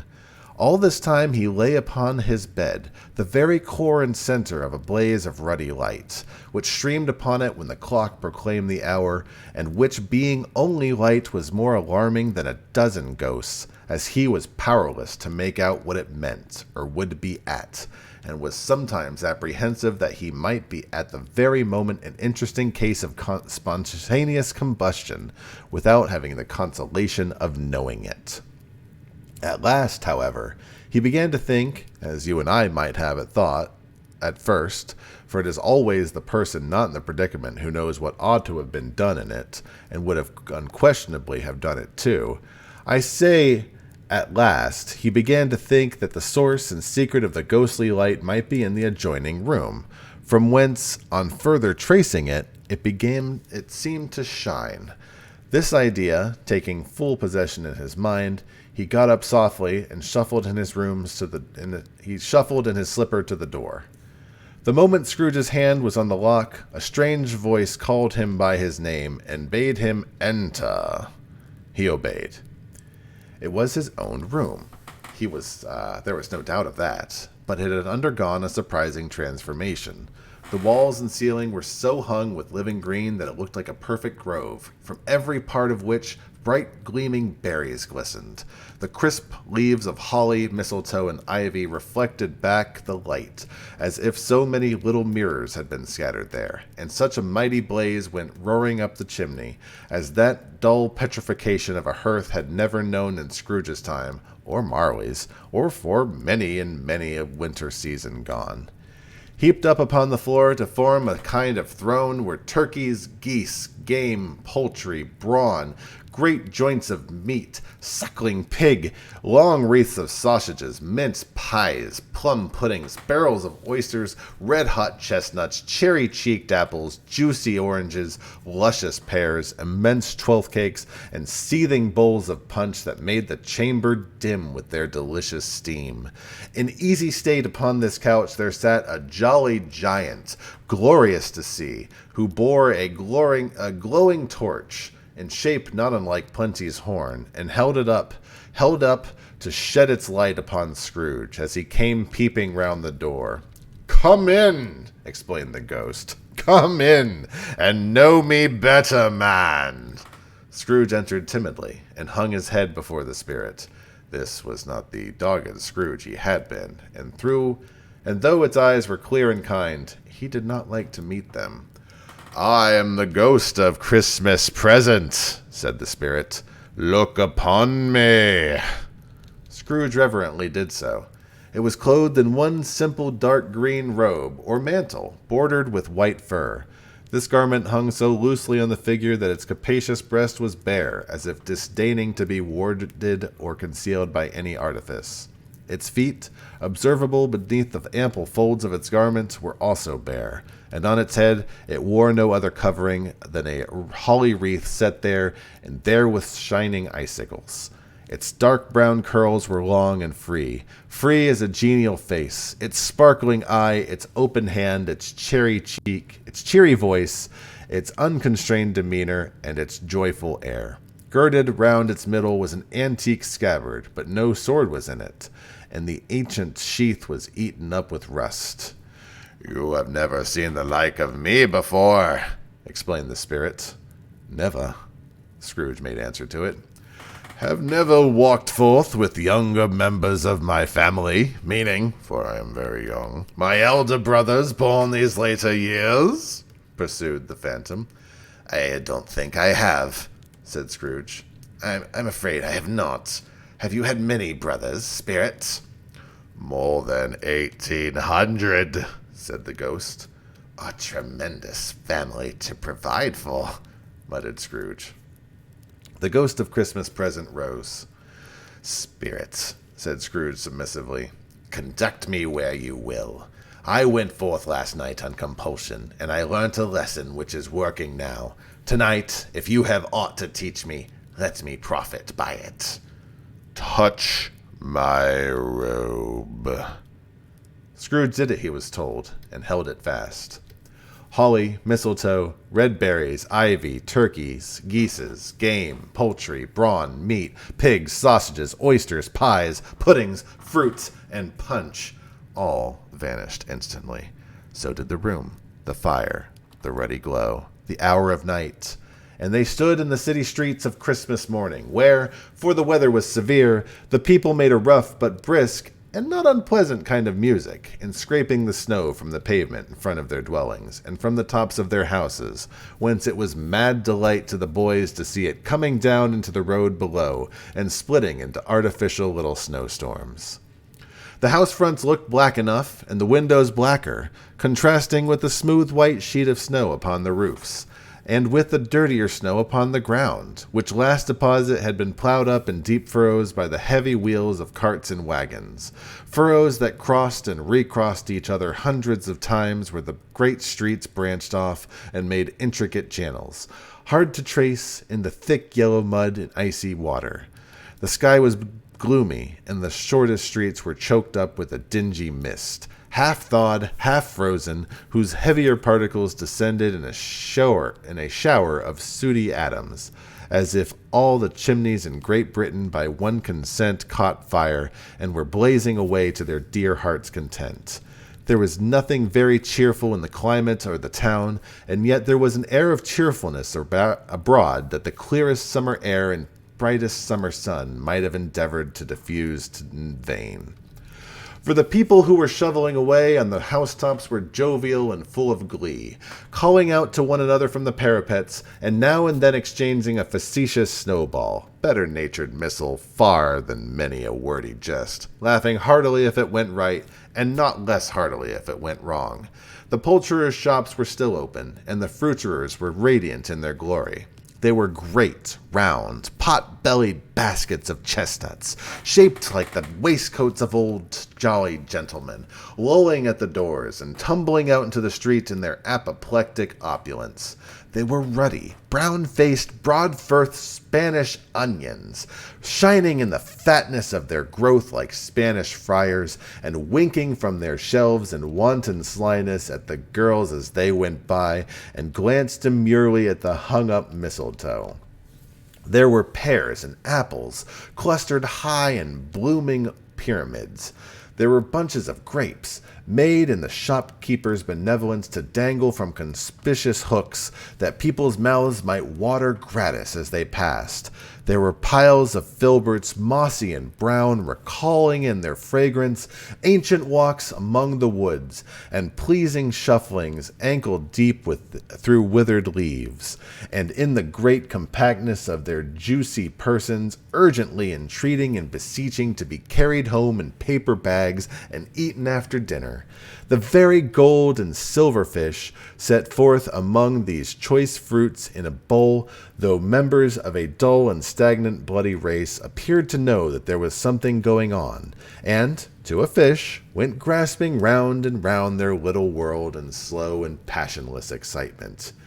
Oh, the grocers! Oh, the grocers! Nearly closed, with perhaps 2 shutters down or 1, but through those gaps such glimpses. It was not alone that the scales descending on the counter made a merry sound, or that the twine and roller parted company so briskly, or that the canisters were rattled up and down like juggling tricks, or even that the blended scents of tea and coffee were so grateful to the noise, or even that the raisins were so plentiful and rare, the almonds so extremely white, the sticks of cinnamon so long and straight, the other spices so delicious, the candied fruit so caked and spotted with molten sugar to make the coldest onlookers feel faint and subsequently bilious. Nor was it the figs were moist and pulpy, or that the French plums blushed in modest tartness from their high decorated boxes, or that everything was good to eat and in its Christmas dress. But the customers were all so hurried and so eager in the hopeful promise of the day that they tumbled up against each other at the door, clashing their wicker baskets wildly, and left their purchases upon the counter, and came running back to fetch them, and committed hundreds of the like mistakes in the best humor possible, while the grocer and his people were so frank and fresh that the polished hearts with which they fastened their aprons behind might have been their own, worn outside for general inspection, and for Christmas daws to peck at if they choose. But soon the steeples called good people all to church and chapel, and away they came, flocking through the streets in their best clothes and with their gayest faces. And at the same time there emerged to scores of by-streets, lanes, and nameless turnings, innumerable people, carrying their dinners to the bakers' shops. The sight of the poor revelers appeared to interest the spirit very much, for he stood with Scrooge beside him in a baker's doorway, and taking off the covers as their bearers passed, sprinkled incense on the dinners from his torch. And it was a very uncommon kind of torch, for once or twice, when there were angry words between some dinner carriers who had jostled with each other, he shed a few drops of water on them from it, and their good humor was restored directly, for they said it was a shame to quarrel on Christmas Day, and so it was. God love it, so it was. In time the bells ceased, and the bakers were shut up, and yet there was a genial shadowing forth of all these dinners in the progress of their cooking, and the thawed blotch of wet above each baker's oven, where the pavement smoked as if its stones were cooking too. "Is there a particular flavor in which you sprinkle from your torch?" asked Scrooge. "There is. My own." "Would it apply to any kind of dinner on this day?" asked Scrooge. "To any kindly given. To a poor one most." "Why to a poor one most?" asked Scrooge. "Because it needs it most." "Spirit," said Scrooge, after a moment's thought, "I wonder you, of all the beings in the many worlds about us, should desire to cramp these people's opportunity of innocent enjoyment." "I?" cried the spirit. "You would deprive them of their means of dining every seventh day, often the only day on which they could be said to dine at all," said Scrooge. "Wouldn't you? Wouldn't you?" "I?" cried the spirit. "You seek to close these places on the seventh day," said Scrooge, "and it comes to the same thing." "I seek!" exclaimed the spirit. "Forgive me if I am wrong. It has been done in your name, or at least in that of your family," said Scrooge. "There are some upon this earth of yours," returned the spirit, "who lay claim to know us, and do their deeds of passion, pride, ill will, hatred, envy, bigotry, and selfishness in our name, who are as strange to us and all our kith and kin as if they never lived. Remember that, and charge their doings on them, not us." Scrooge promised that he would, and they went on, invisible as they had been before, into the suburbs of the town. It was a remarkable quality of the ghost, which Scrooge had observed at the baker's, that notwithstanding his gigantic size, he could accommodate himself to any place with ease, and that he stood beneath a low roof quite as gracefully and like a supernatural creature as it was possible he could have done in any lofty hall. And perhaps it was the pleasure of the good spirit in showing off this power of his, or else it was his own kind, generous, hearty nature, and the sympathy he had for all poor men, that led him straight to Scrooge's clerks. For there he went, and took Scrooge with him, holding to his robe, and on the threshold of the door the spirit smiled, and stopped to bless Bob Cratchit's dwelling with the sprinklings of his torch. Think of that. Bob had but 15 bob a week himself. He pocketed on Saturdays but 15 copies of his Christian name, and yet the ghost of Christmas present blessed his 4-roomed house.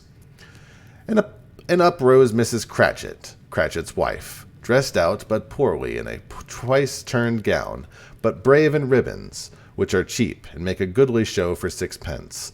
And she laid out the cloth, assisted by Belinda Cratchit, second of her daughters, also brave in ribbons, while Master Peter Cratchit plunged a fork into the saucepan of potatoes, and getting the corners of his monstrous shirt-collar, bribes private property, conferred upon his son and heir in honor of the day, into his mouth, rejoiced to find himself so gallantly attired, and yearned to show his linens in the fashionable parks. And now 2 smaller Cratchits, boy and girl, came tearing in, screaming that outside the baker's they had smelt the goose, and known it for their own. And basking in luxurious thoughts of sage and onion, these young Cratchits danced about the table, and exalted Master Peter Cratchit to the skies, while he, not proudly, although his collar nearly choked him, blew the fire, until the slow potatoes bubbling up knocked loudly at the saucepan lid to be let out and peeled. Whatever has got your precious father, then? said Mrs. Cratchit. And your brother, Tiny Tim, and Martha weren't as late last Christmas Day by half an hour. Here, Martha, Mother, said a girl, appearing as she spoke. Here's Mother's brother! cried the young two Cratchits. Hurrah! There's such a goose, Martha! Why, bless your heart alive, my dear, how late you are, said Mrs. Cratchit, kissing her a dozen times and taking off her shawl and bonnet for her with officious zeal. We did a deal of work to finish up last night, replied the girl. I had to clear away this morning, Mother. Well, never mind so long as you are come, said Mrs. Cratchit. Sit ye down before the fire, my dear, and have a warm, Lord bless you. No, no, there's Father coming, cried the two young Cratchits, who were everywhere at once. Hide, Martha, hide! So Martha hid herself, and in came little Bob, the father, with at least 3 feet of comforter exclusive of the fringe, hanging down before him, and his threadbare clothes darned up and brushed to look seasonable, and Tiny Tim upon his shoulder. Alas, for Tiny Tim he bore a little crutch, and had his limbs supported by an iron frame. Why, where's our Martha? cried Bob Cratchit, looking around. Not coming, said Mrs. Cratchit. Not coming, said Bob, with a sudden declination of his high spirits, for he had been Tim's blood horse all the way from the church, and had come home rampant. Not coming on Christmas Day? Martha didn't like to see him disappointed, if it were only in joke, so she came out prematurely from behind the closet door and ran into his arms, where the two young Cratchits hustled Tiny Tim and bore him off to the wash house, so that he might hear the pudding singing in the copper. And how did little Tim behave? asked Mrs. Cratchit, when she had rallied Bob on his credulity, and Bob had hugged his daughter to his heart's content. As good as gold, said Bob, and better. Somehow he gets thoughtful, sitting by himself so much, and thinks the strangest thing you've ever heard. He told me, coming home, that he hoped the people who saw him in the church, because he was a cripple, and it might be pleasant for them to remember upon Christmas Day, who made lame beggars walk and blind men see. Bob's voice was tremulous when he told them this, and trembled more when he said that Tiny Tim was growing strong and hearty. His active little crutch was heard upon the floor, and back came Tiny Tim before another word was spoken, escorted by his brother and sister to his stool beside the fire. And while Bob, turning up his cuffs, as if, poor fellow, they were capable of being made more shabby, compounded some hot mixture in a jug with gin and lemons, and stirred it round and put it on the hob to simmer. Master Peter and the two ubiquitous young Cratchits went to fetch the goose, for which they might have returned in such high procession. Such a bustle ensued that you might have thought the goose was the rarest of all birds, a feathered phenomenon to which a black swan was a matter of course. And in truth it was something very like it in that house. Mrs. Cratchit made the gravy, ready beforehand in a little saucepan, hissing hot. Master Peter mashed the potatoes with incredible vigor. Miss Belinda sweetened up the applesauce. Martha dusted the hot plates. Bob took Tiny Tim beside him in the tiny corner at the table. The two young Cratchits set tables for everybody, not forgetting themselves, and mounting guard upon their posts, crammed spoons into their mouths, lest they should shriek for goose before their turn came to be helped. At last the dishes were set upon, and grace was said. It was succeeded by a breathless pause, as Mrs. Cratchit, looking slowly all along the carving knife, prepared to plunge it into the breasts. But when she did, and when the long-expected gush of stuffing issued forth, one murmur of delight arose all round the board, and even Tiny Tim, excited by the two young Cratchits, beat on the table with the handle of his knife and feebly cried, "Hurrah!" There never was such a goose. Bob said he didn't believe there was ever such a goose cooked. Its tenderness and flavor, size and cheapness were the themes of universal admiration. Eked out by the applesauce and mashed potatoes, it was a sufficient dinner for the whole family. Indeed, as Mrs. Cratchit said with a great delight, surveying one small atom of the bone upon the dish, they hadn't ate it all at last.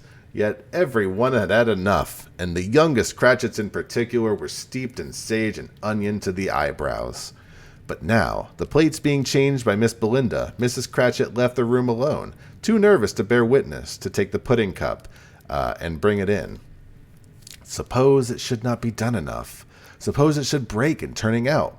Suppose somebody should have got over the wall of the backyard and stolen it, while they were merry with the goose, a supposition at which the two young Cratchits became livid.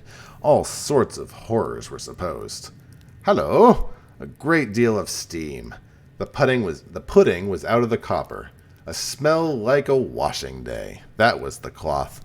A smell like an eating house, and a pastry cook's next door to each other, with the laundresses next door to that. That was the pudding. In half a minute, Mrs. Cratchit entered, flushed but smiling proudly with the pudding, like a speckled cannonball, so hard and firm, blazing in half a quartern of ignited brandy, and bedight with Christmas holly stuck into the top. "Oh, what a wonderful pudding," Bob Cratchit said, and calmly, too, that he regarded it as the greatest success achieved by Mrs. Cratchit since their marriage. Mrs. Cratchit said that now the weight was off her mind, she would confess she had her doubts about the quantity of flour. Everybody had something to say about it, but nobody said or thought it was at all a small pudding for such a large family. It would have been flat heresy to do so. Any Cratchit would have blushed to hint at such a thing. At last the dinner was done, the cloth was cleared, the hearth was swept, and the fire was made up. The compound, in the jug, being tasted and considered perfect, apples and oranges were put upon the table and a shovelful of chestnuts on the fire. Then all the Cratchit family drew round the hearth in what Bob Cratchit called a circle, meaning half of one, and at Bob Cratchit's elbow stood the family display of glass, 2 tumblers, and a custard cup without a handle. Those held the hot stuff from the jug, however, as well as golden goblets would have done, and Bob served it out with beaming looks while the chestnuts on the fire sputtered and crackled noisily. Then Bob proposed, "A Merry Christmas to us all, my dears, God bless us," which all the family re-echoed. God bless us, everyone, said Tiny Tim, the last of us all. He sat very close to his father's side, upon his little stool. Bob held his withered little hand in his, as if he loved the child, I guess, and wished to keep him by his side, and dreaded that he might be taken from him. "Spirit," said Scrooge, with an interest he'd never felt before, "tell me if Tiny Tim will live." "I see a vacant seat," replied the ghost, "in the poor chimney corner, in a crutch without an owner, carefully preserved. If these shadows remain unaltered by the future, the child will die." No, said Scrooge. No, kind spirit, say he will be spared." "If these shadows remain unaltered by the future, none other of my race," returned the ghost, "will find him here. What then? If he be like to die, he had better do it, and decrease the surplus population." Scrooge hung his head to hear his own words quoted by the spirit, and was overcome with penitence and grief. "Man," said the ghost, "if man you be in heart, not adamant, forbear that wicked cant until you have discovered what the surplus is, and where it is. Will you decide what men shall live, what men shall die? It may be that in the sight of heaven you are more worthless to live and less fit to live than millions like this poor child and his father. O God, to hear the insect of the leaf pronouncing on too much life among his hungry brothers in the dust." Scrooge bent before the gross rebuke, and trembling cast his eyes upon the ground, but he raised them speedily upon hearing his own name. "Mr. Scrooge," said Bob. "I'll give you Mr. Scrooge, the founder of the feast." The founder of the feast, indeed, cried Mrs. Cratchit, reddening. "I wish I had him here. I'd give him a piece of my mind to feast upon it, and I hope he'd have a good appetite for it." My dear," said Bob, "the children, Christmas die." It should be Christmas Day, I am sure, said she, on which one drinks the health of such an odious, stingy, hard, unfeeling man as Mr. Scrooge. You know he is, Robert. Nobody knows it better than you do. Poor fellow. My dear, was Bob's mild answer. Christmas Day, I'll drink to his health for your sake in the days. said Mrs. Cratchit. Not for his. Long life to him. A Merry Christmas and a Happy New Year.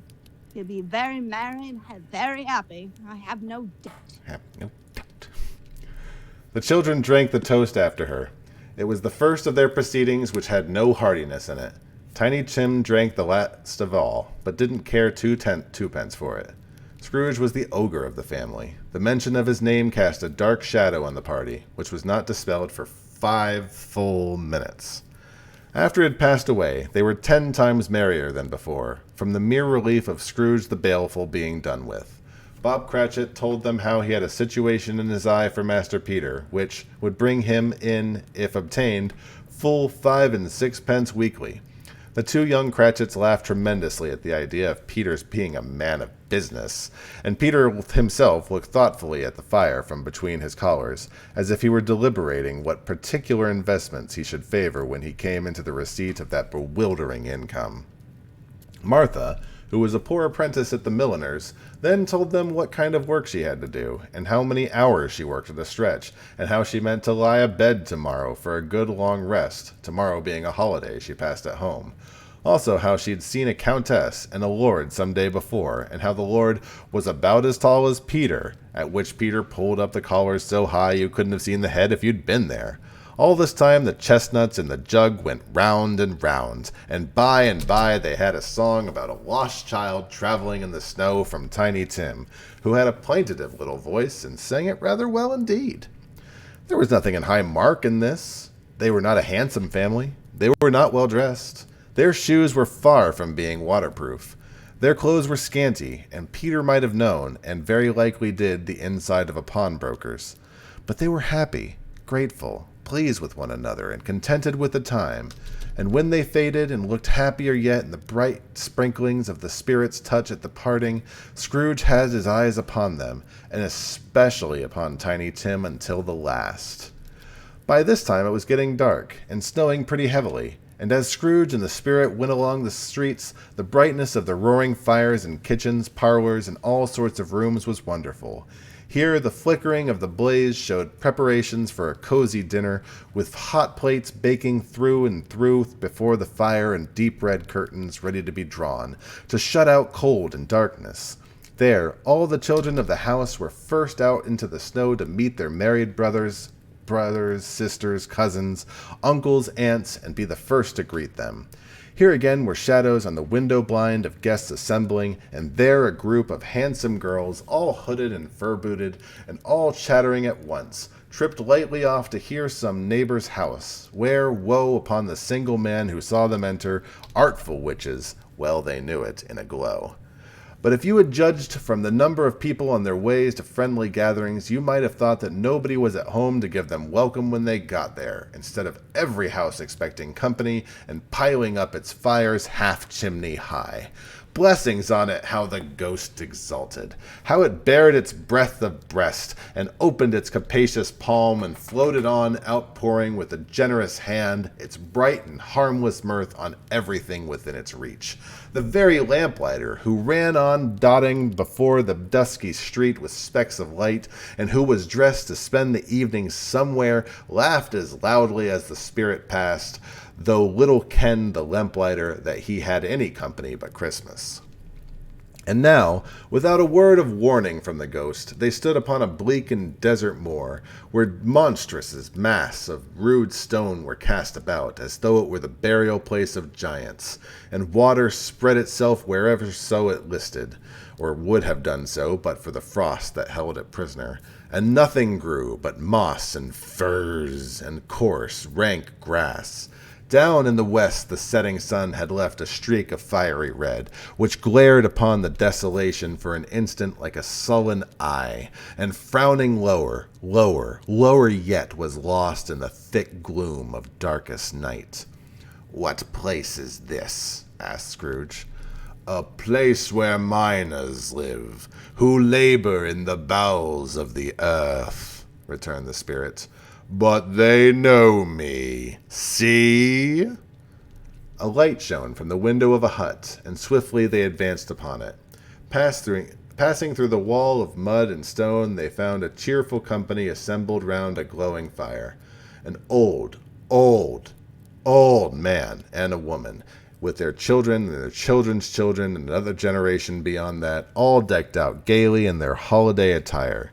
The old man, in a voice that seldom rose above the howling wind upon the barren waste, was singing them a Christmas song. It had been a very old song when he was a boy, and from time to time they all joined in the chorus. So surely as they raised their voices, the old man got quite blithe and loud, and so surely as they stopped, his vigor sank again. The spirit did not tarry here, but bade Scrooge hold his robe, and passing on above the moor, sped whither? Not to see.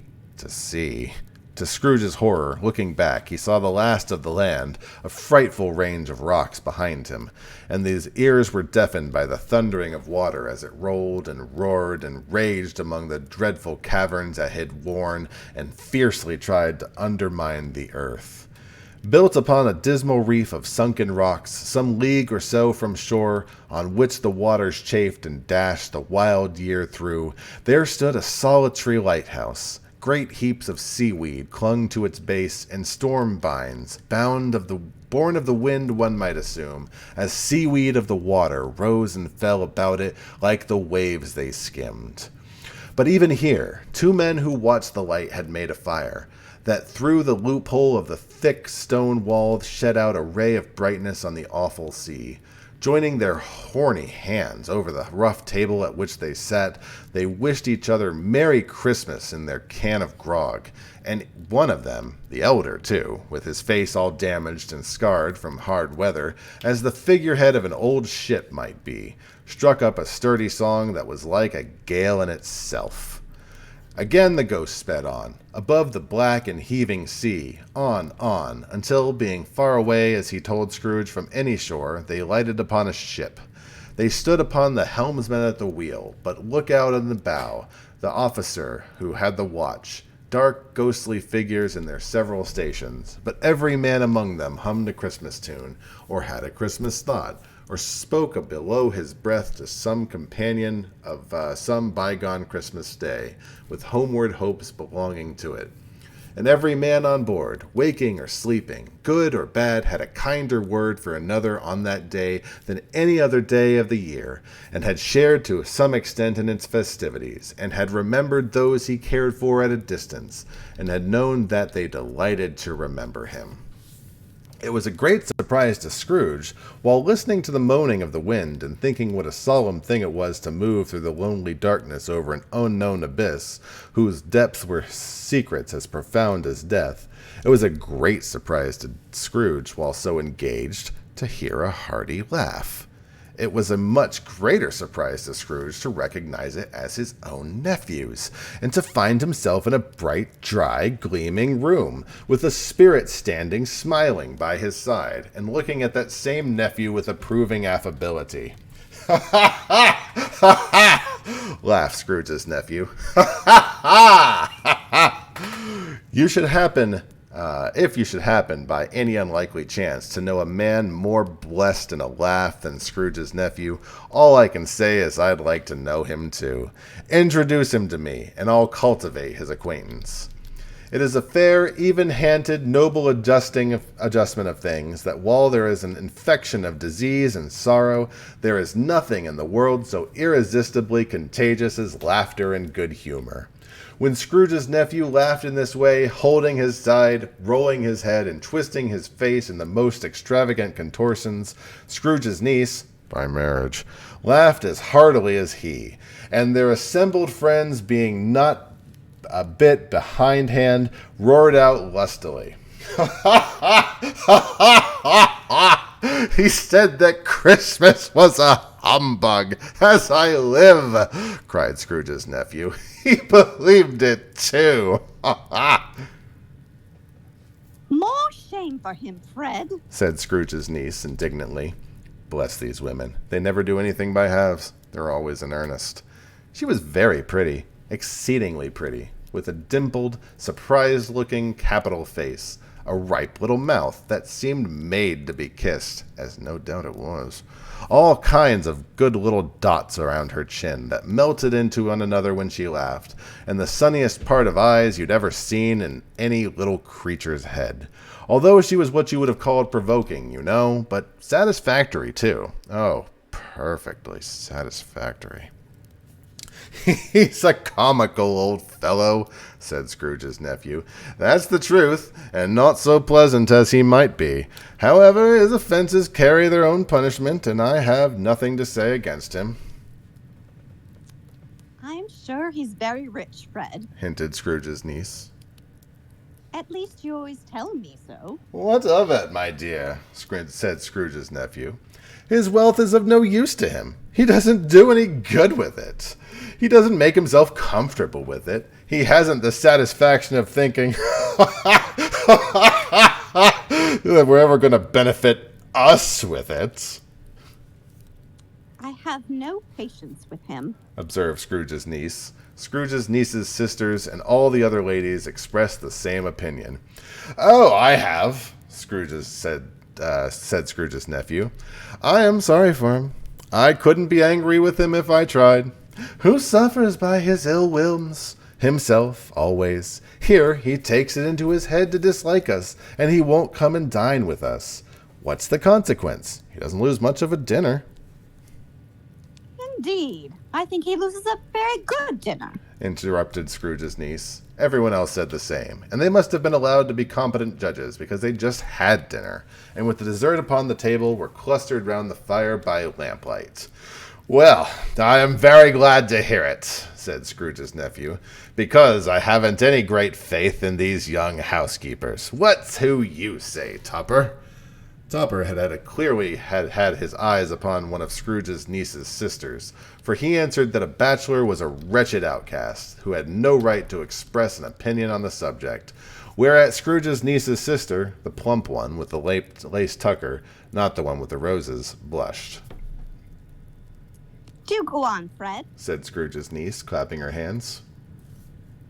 He never finishes what he begins to say. He's such a ridiculous fellow. Scrooge's nephew reveled in another laugh, and as it was impossible to keep the infection off, though the plump sister tried to do it with aromatic vinegar, his example was unanimously followed. I was only going to say, said Scrooge's nephew, that the consequence of his taking a dislike to us and not making merry with us, as, I think, that he loses some pleasant moments, which could do him no harm. I am sure he loses pleasanter companions than he can find in his own thoughts, either in his mouldy old office or his dusty chambers. I mean to give him the same chance every year, whether he likes it or not, for I pity him. He may rail at Christmas until he dies, but I can't help him thinking better of it. I defy him. If he finds me going there in good temper year after year and saying, Uncle Scrooge, how are you? If it only puts him in the vein to leave his poor clerk £50, that's something, and I think I shook him yesterday. It was their turn to laugh now, at the notion of shaking Scrooge. But being thoroughly good-natured and not much caring what they laughed at, so long as they laughed at any rate, he encouraged them in their merriment and passed along the bottle joyously. After tea, they had some music, for they were a musical family, and knew what they were about when they sung a glee or catch. I can assure you, especially Topper, who could growl away in the bass like a good one, and never swell the large veins in his forehead, or get a little red in the face over it. Scrooge's niece played well upon the harp, and played among other tunes a simple little air, a mere nothing, you may learn to whistle it in a few minutes, which had been familiar to the child who fetched Scrooge from the boarding-house, as he had been reminded by the ghost of Christmas past. When the strain of music sounded, all the things the ghost had shown him came upon his mind. He softened more and more, and thought that he could have listened to it often, years ago, that he might have cultivated the kindness and life for his happiness with his own hands, without resorting to the sexton's spade that buried Jacob Marley. But they didn't devote the whole evening to music. After a while, they played at forfeits, for it is good for children to sometimes, and never better than at Christmas, when its mighty founder was a child himself, stop. There was first a game of blind man's buff. Of course there was, and I no more believe Topper was really blind than I believe he had eyes in his boots. My opinion is that there is a done thing between him and Scrooge's nephew, and that the ghost of Christmas present knew it. The way he went after the plump sister and the lace tucker was an outrage on the credulity of human nature. Knocking down the fire irons, tumbling over the chairs, bumping up against the potato, smothering himself among the curtains, wherever she went, there went he. He always knew where the plump sister was. He wouldn't catch anybody else. If you'd fallen up against him, as some of them did, and stood there, he would have made a feint of endeavoring to seize you, which would have been affront to your understanding, and then instantly have sidled off in the direction of the plump sister. She often cried out that it wasn't fair, and it really was not. But when at last he caught her, when in spite of all her silken rustlings and the rapid flutterings past him, he got her into a corner whence there was no escape, then his conduct was the most execrable. Execrable. That word. For his pretending not to know her, his pretending that it was necessary to touch her headdress, and further to assure himself of her identity by pressing a certain ring upon her finger and a certain chain upon her neck was vile, monstrous. No doubt she told him her opinion of it, when, another blind man being in office, they were so very confidential together behind the curtains. Scrooge's niece was not one of the blind man's buff party, but was made comfortable with a large chair and a footstool, in a snug corner where the ghost and Scrooge were close behind her. But she joined in the forfeits, and loved her love to admiration of all the letters of the alphabet. Likewise, at the game of how, when, and where, she was very great, and to the secret joy of Scrooge's nephew, beat her sisters hollow, though they were sharp girls too, as Topper could have told you. There might have been 20 people there, young and old, but they all played, and so did Scrooge, for wholly forgetting in the interest he had what was going on, and that his voice made no sound in their ears, he sometimes came out with his guess quite loud, and very often guessed right, too, for the sharpest needle, best Whitechapel, warranted not to cut in the eye, was not sharper than Scrooge, blunt as he took it in his head to be. The ghost was greatly pleased to find him in this mood, and looked upon him with such favor that he begged like a boy to be allowed to stay until the guest departed. But this, the spirit said, could not be done. "He has a new game," said Scrooge. "1 half-hour, spirit, only one." It was a game called Yes and No, where Scrooge's nephews had to think of something, and that the rest must find out what, he only answering to their questions yes or no, as the case was. The brisk fire of questioning to which he was exposed elicited from him that he was thinking of an animal, a live animal, rather a disagreeable animal, a savage animal, an animal that growled and grunted sometimes, and talked sometimes, and lived in London, and walked about the streets, and wasn't made a show of, and wasn't led by anybody, and didn't live in a menagerie, it wasn't killed in a market, it's not a horse, it's not an ass, it was not a cow, or a bull, or a tiger, or a dog, or a pig, or a cat, or a bear. At every fresh question that was put to him, the nephew burst out into a fresh roar of laughter, and was so inexpressibly tickled that he was obliged to get off the sofa and stamp. At last, the plump sister, following into a similar state, cried out, I found it out! I know what it is, Fred, I know what it is! "What is it?" cried Fred. It's your Uncle Scrooge! Which it certainly was. Admiration was the universal sentiment, though some objected that the reply to, "Is it a bear?" ought to have been yes, inasmuch that an answer in the negative was sufficient to have diverted their thoughts from Mr. Scrooge, supposing they'd ever had any tendency that way. "He has given us plenty of merriment, I'm sure," said Fred, "and it would be ungrateful not to drink his health. Here is a glass of mulled wine ready to our hand at the moment, and I say Uncle Scrooge." "Oh, Well, Uncle Scrooge!" they all cried. "A Merry Christmas and a Happy New Year to the old man wherever he is," said Scrooge's nephew. "He wouldn't take it from me, but may he have it nevertheless, Uncle Scrooge." Uncle Scrooge had imperceptibly become so gay and light of heart that he would have pledged the unconscious company in return, and thanked them in an audible speech if the ghost had given him time. But the whole scene passed off in the breath of the last spoken word by his nephew, and he and the spirit were again upon their travels. Much they saw, and far they went, and many homes they visited, but always with a happy end.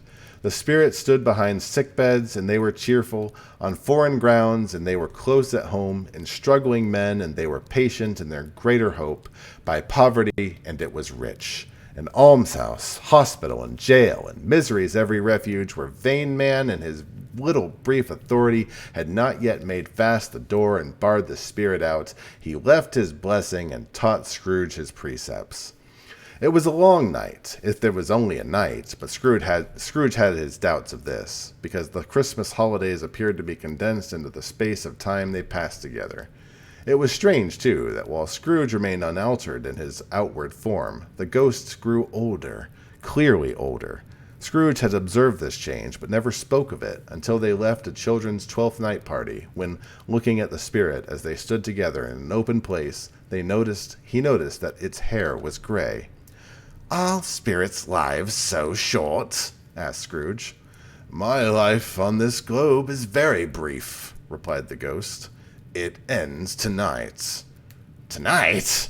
cried Scrooge. "Tonight at midnight. Hark! The time is drawing near." The chimes were ringing at 11:15 at that moment. "Forgive me if I am not justified in what I ask," said Scrooge, looking intently at the spirit's robe, "but I see something strange and not belonging to yourself protruding from your skirts. Is it a foot or a claw?" "It might be a claw, for the foot, the flesh there is upon it," was the spirit's soulful, sorrowful reply. "Look here." From the foldings of its robe it brought 2 children, wretched, abject, frightful, hideous, miserable. They knelt down at its feet and clung to the outside of its garment. "Oh, man, look here! Look down here!" exclaimed the ghost. They were a boy and girl, yellow, meager, ragged, scowling, wolfish, but prostrate, too, in their humility. Where graceful youth should have filled their features out and touched them with the freshest tints, a stale and shriveled hand like that of age had pinched them and twisted them and pulled them into shreds. Where angels might have sat enthroned, devils lurked and glared out menacing. No change, no degradation, no perversion of humanity in any grade through all the mysteries of wonderful creation had monsters half so horrible and dread.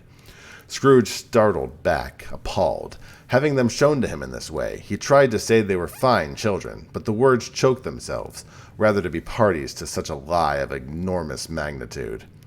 "Spirit, are they yours?" Scrooge could say no more. "They are man's," said the spirit, looking down on them. "And they cling to me, appealing from their fathers. This boy is ignorance, this girl is want. Fear them both, beware them both, and all of their degree. But most of all, beware this boy, for on his brow I see that written which is doom, unless the writing be erased. Deny it," cried the spirit, stretching its hand out toward the city. "Slander all those who tell it ye. Admit it for your factious purposes, and make it worse, and bide the end." "Have they no refuge or resource?" cried Scrooge. "Are there no prisons?" said the spirit, turning on him for the last time with his own words. "Are there no workhouses?" The bell struck 12. Scrooge looked about him for the ghost, and saw it not. At the last stroke ceased to vibrate. He remembered the prediction of old Jacob Marley, and lifting up his eyes, beheld a solemn phantom, draped and hooded, coming, like a mist, along the ground towards him. Water break. Make sure you're doing your stretches and get your hydration in. I definitely need to. Get a hot swig of coffee, too.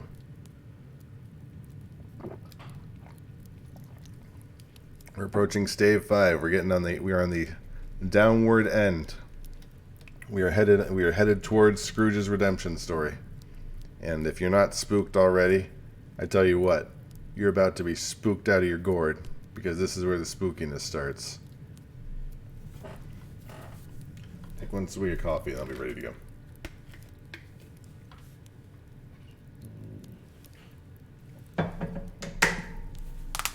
Alright. Stave 4. The Last of the Spirits. The phantom slowly, gravely, silently approached. When it came near him, Scrooge bent down upon his knee. From the very air through which the spirit moved, it seemed to scatter gloom and misery. It was shrouded in deep black garment, which concealed its head, its face, its form, and left nothing of it visible save one outstretched hand. Excuse me. But for this, it would have been difficult to detach its figure from the night and separate it from the darkness by which it was surrounded. He felt that it was tall and stately when it came beside him, and that its mysterious presence filled him with a solemn dread. He knew no more, for the spirit neither spoke nor moved. "I am in the presence of the ghost of Christmas yet to come," said Scrooge. The spirit answered not, but pointed downward with its hand.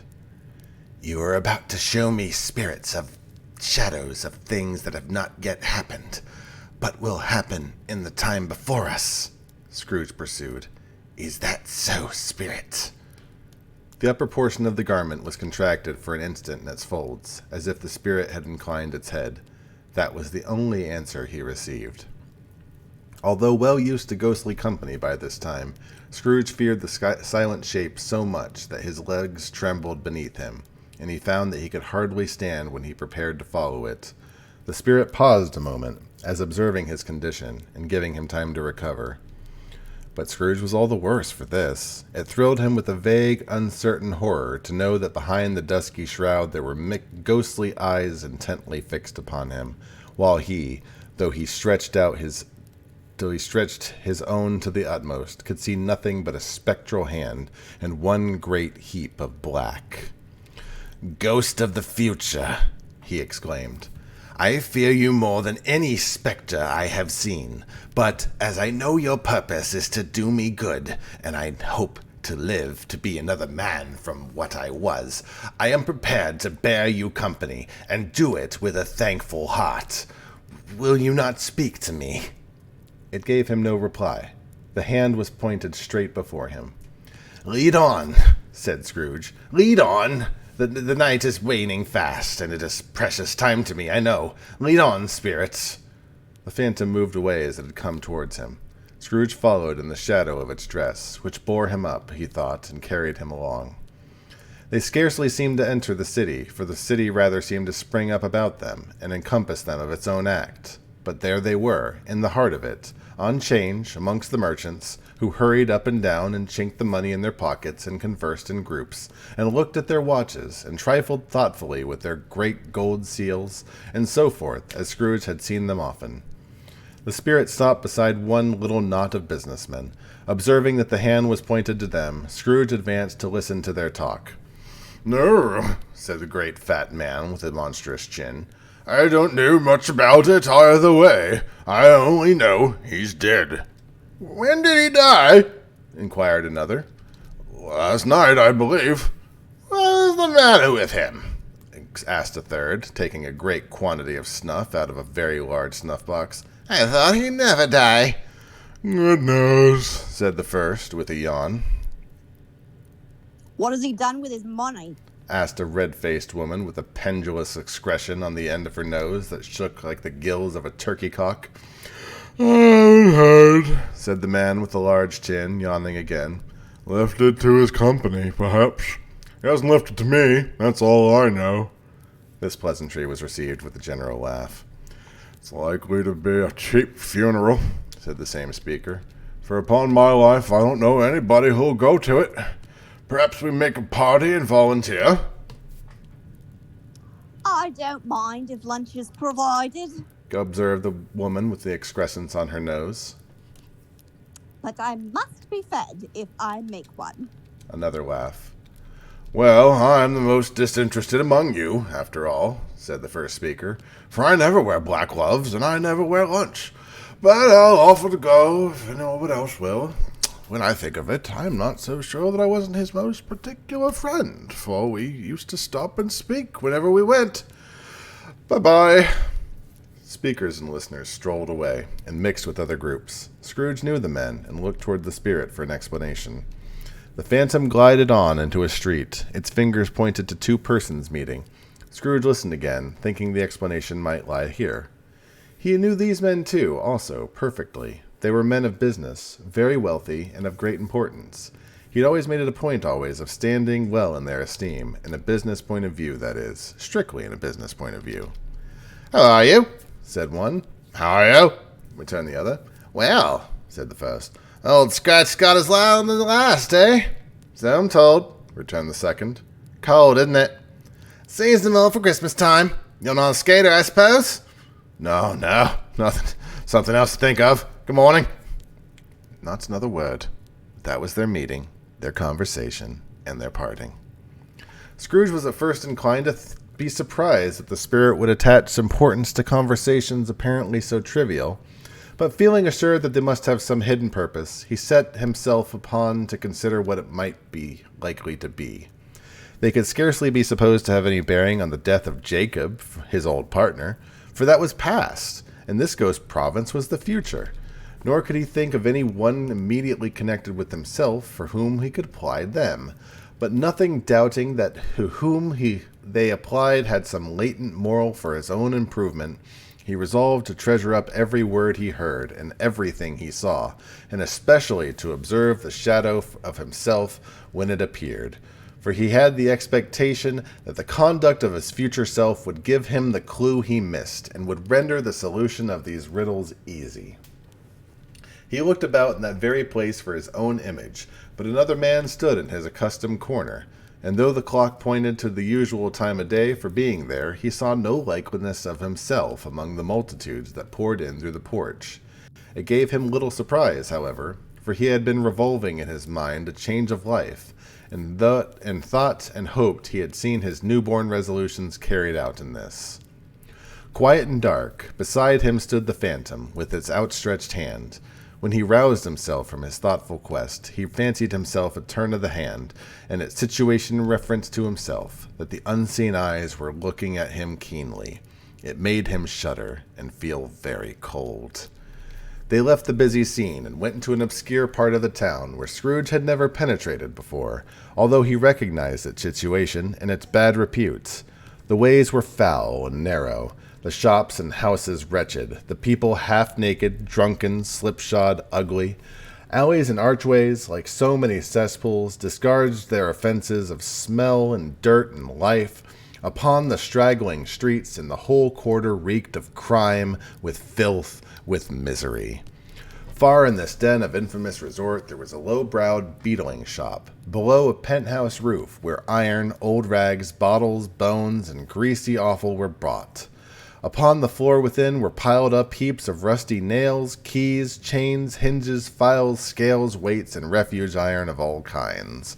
Secrets that few would like to scrutinize were bred and hidden in the mountains of unseemly rags, masses of corrupted fat, and sepulchres of bones. Sitting in among the wares he dealt in a charcoal stove made of old bricks was a gray-haired rascal, nearly 70 years of age, who had screened himself from the cold air without by a frowsy curtaining of miscellaneous tatters, hung upon the line, and smoked his pipe in all the luxury of cold retirement. Scrooge and the Phantom came into the presence of this man, just as a woman with a heavy bundle slunk into the shop. But she had scarcely entered when another woman, similarly bundled, came in too, and they had been closely followed by a man in faded black, who was no less startled by the sight of them than they had been upon the recognition of each other. After a short period of blank astonishment, in which the old man in the pipe had joined them, they all three burst into a laugh. "Let the charwoman alone to be the first," cried she, who had entered first. Let the laundress alone to be the second. And let the undertaker's man alone be the third. Look here, old Joe. Here's a chance. If we haven't all three met here without meaning it. You couldn't have met in a better place, said old Joe, removing the pipe from his mouth. Come into the parlor. You have made free of it long ago, you know, and the other two ain't strangers. Stop till I shut the door of the shop. Oh, how it squeaks. Ain't such a rusty bit of metal in the place as its own hinges, I believe. And I'm such there's no such old bones here as mine. We're all suitable to our calling. We're all well matched. Come into the parlor. Come into the parlor. Come on. The parlor was the space behind the screen of rags. The old man raked the fire together with his old stair rod, and having trimmed his smoky lamp, for it was night, with the stem of his pipe, put it in his mouth again. When he did this, the woman who had already spoken threw her bundle on the floor and sat down in a flaunting manner on the stool, crossing her elbow on her knees and looking with a bold defiance at the other two. What odds, then? What odds, Mrs. Dilber? Said the woman. Every person has a right to take care of themselves. He always did. That's true indeed. Said the laundress. No man more so. Why then, don't stand staring if you're afraid, woman. Who's the wiser? We're going to go pick holes in each other's coats, I suppose. No, indeed. Said Mrs. Dilber and the man together. We should hope not. Very well, then. Cried the woman. That's enough. Who's the worse for the loss of a few things like these? Not a dead man, I suppose. No, indeed. Said Mrs. Dilber, laughing. If he wanted to keep him after he was dead, a wicked old screw. Pursued the woman. Why hasn't he nature in his lifetime? If he had been, he'd had somebody look after him when he was struck with death, instead of lying gasping out his loss there alone by himself. It's the truest word that has ever spoken, said Mrs. Dilber. It's a judgment on him. I wish it was a little heavier one, replied the woman. And it should have been, you may depend on it, if it could have laid my hands on anything else. Open that bundle, old Joe, let me know the value of it. Speak out plain. I'm not afraid to be the first, nor afraid for them to see it. We knew pretty well that we were helping ourselves before we met here, I believe. It's no sin. Open the bundle, Joe. But the gallantry of her friends would not allow of this, and the man in faded black, mounting the breech first, produced his plunder. It was not extensive. A seal or two, a pencil case, a pair of sleeve buttons, and a brooch of no great value were all. They were severally examined and praised by old Joe, who chalked the sums he was disposed to give for each upon the wall, and added them up to a total when he found there was nothing more to come. That's your account, said Joe, and I wouldn't give another cent's piece if I was to be boiled for not doing it. Who's next? Mrs. Dilber was next. Sheets and towels, a little wearing apparel, 2 old-fashioned silver teaspoons, a pair of silver tongs, and a few boots. Her account was stated on the wall in the same manner. Oh, I always give too much to ladies. It's a weakness of mine, and that's the way I ruin myself, said old Joe. That's your account. If you asked me for another penny and made it an open question, I'd repent myself for being so liberal and knock off half a crown. And now do I undo my bundle, Joe, said the first woman. Joe went down on his knees for the greater convenience of opening it, and having unfastened a great many knots, dragged out a large and heavy roll of some dark stuff. What do you call this? Said Joe. Big curtains. Ah! Returned the woman, laughing and leaning forward on her crossed arms. Bed curtains? You don't mean to say you took him down, rings them all with him lying there, said Joe. Yes, I do, replied the woman. Why not? You were born to make your fortune, said Joe, and you'll certainly do it.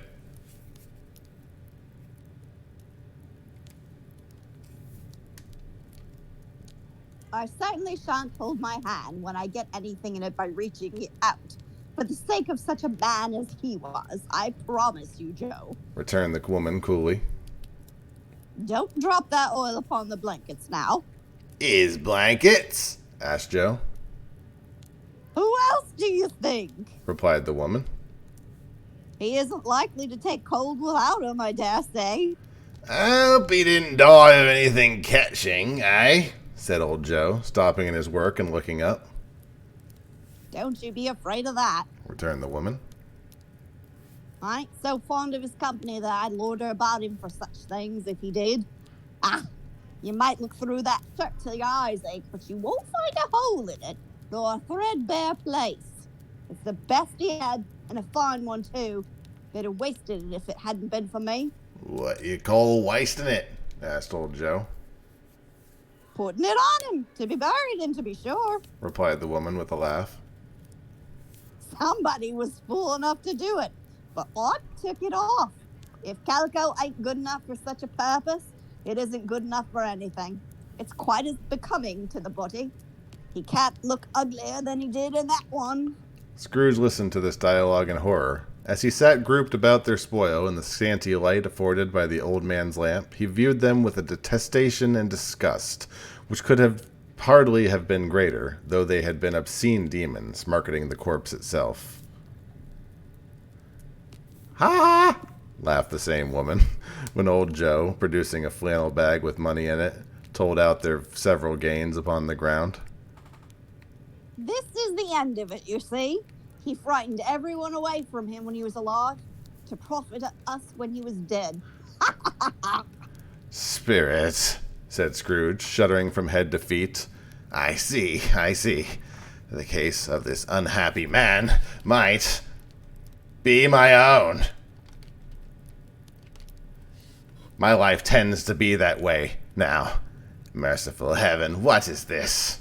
He recoiled in terror, for the scene had changed, and now he almost touched a bed, a bare, uncurtained bed, on which, beneath a ragged sheet, there lay a something covered up, which, though it was dumb, announced itself in awful language. The room was very dark, too dark to be observed with any accuracy, though Scrooge glanced round it in obedience to a simple impulse, anxious to know what kind of room it was. A pale light, rising in the outer air, fell straight upon the bed, and on it, plundered and bereft, unwatched, unwept, uncared for, was the body of this man. Scrooge glanced towards the phantom. Its steady hand was pointed towards the head. The cover was so carelessly adjusted that the slightest raising of it, the motion of a finger upon Scrooge's part, would have disclosed the face. He thought of it, felt of how easy it would be to do, and longed to do it, but had no more power to withdraw the veil than to dismiss the spectre at his side. O cold, cold, rigid, dreadful death, set up thine altar here, and dress it with such terrors as thou hast at thy command, for this is my dominion. But of the loved, revered, and honored head, thou canst not turn one hair to thy dreadful purposes, or make one feature odious. It is not that the hand is heavy, and will fall down when released. It is not that the heart and pulse are still, but that the hand was open, generous, and true, the heart brave, warm, and tender, and the pulses a man's. Strike, shadow, strike, and see his good deeds springing from the wound to sow the world with life immortal. No voice pronounced these words in Scrooge's ears, and yet he heard them when he looked upon the bed. He thought, if this man could be raised up now, what would be his foremost thoughts? Avarice, hard dealing, griping cares? They have brought him to a rich end, truly. He lay in the dark, empty house, with not a man, a woman, or a child to say he was kind to me in this or that, and for the memory of one kind word I will be kind to him. A cat was tearing at the door, and there was a sound of gnawing rats beneath the hearthstone. What they wanted in the room of death, and why they were so restless and disturbed, Scrooge did not care to think. "Spirit," he said, "this is a dreadful place. In leaving it, I shall not leave its lesson. Trust me. Let us go." Still the spirit pointed with an unmoved finger to the head. "I understand you," Scrooge returned, "and I would do it if I could. But I have not the power, Spirit. I have not the power." Again it seemed to look upon him. "If there is any person in the town who feels emotion caused by this man's death," said Scrooge, quite agonized, "show that person to me, Spirit, I beseech you." The phantom spread its dark rose before him for a moment, like a wing, and withdrawing it, revealed a room by daylight where a mother and her children were. She was expecting someone, and with anxious eagerness, for she walked up and down the room, startled by every sound, looking out the window, glanced at the clock, tried, but in vain, to work with her needle, and could hardly bear the voices of the children in their play. At length the long-expected knock was heard. She hurried to the door and met her husband, a man whose face was careworn and depressed, though he was young. There was a remarkable expression in it now, a kind of serious delight of which he felt ashamed, and which he struggled to repress. He sat down to the dinner that had been hoarding for him by the fire, and when she asked him faintly what news, which was not until after a long silence, he appeared embarrassed how to answer. Is it good She said, or bad? to help him. "Bad," he answered. We are quite ruined.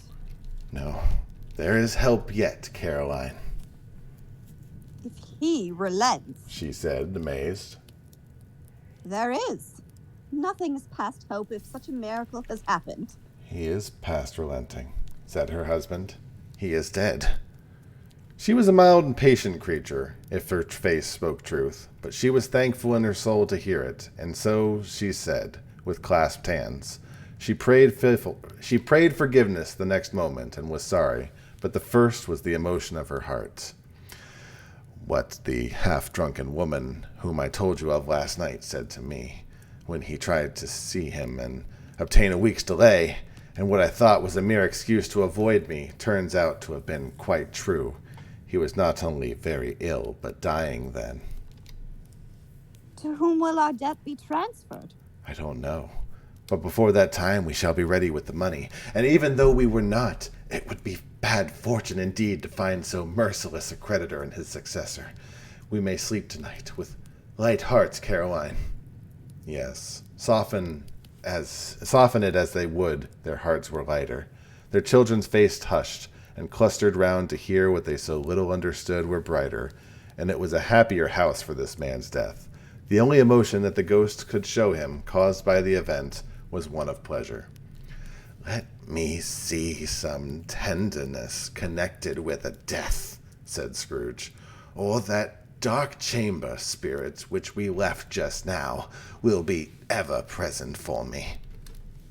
The ghost conducted him through several streets familiar to his feet, and as they went along, Scrooge looked here and there to find himself, but was nowhere to be seen.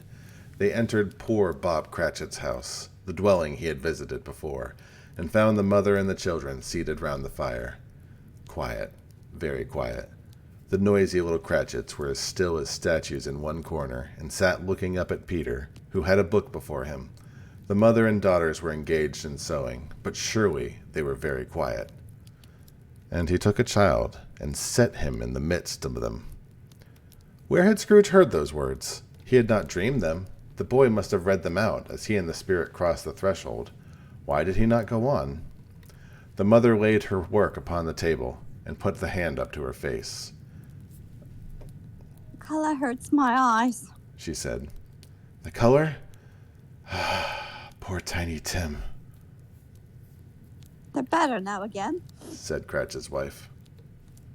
It makes them weak by candlelight. I wouldn't show weak eyes to your father when he comes home for the world.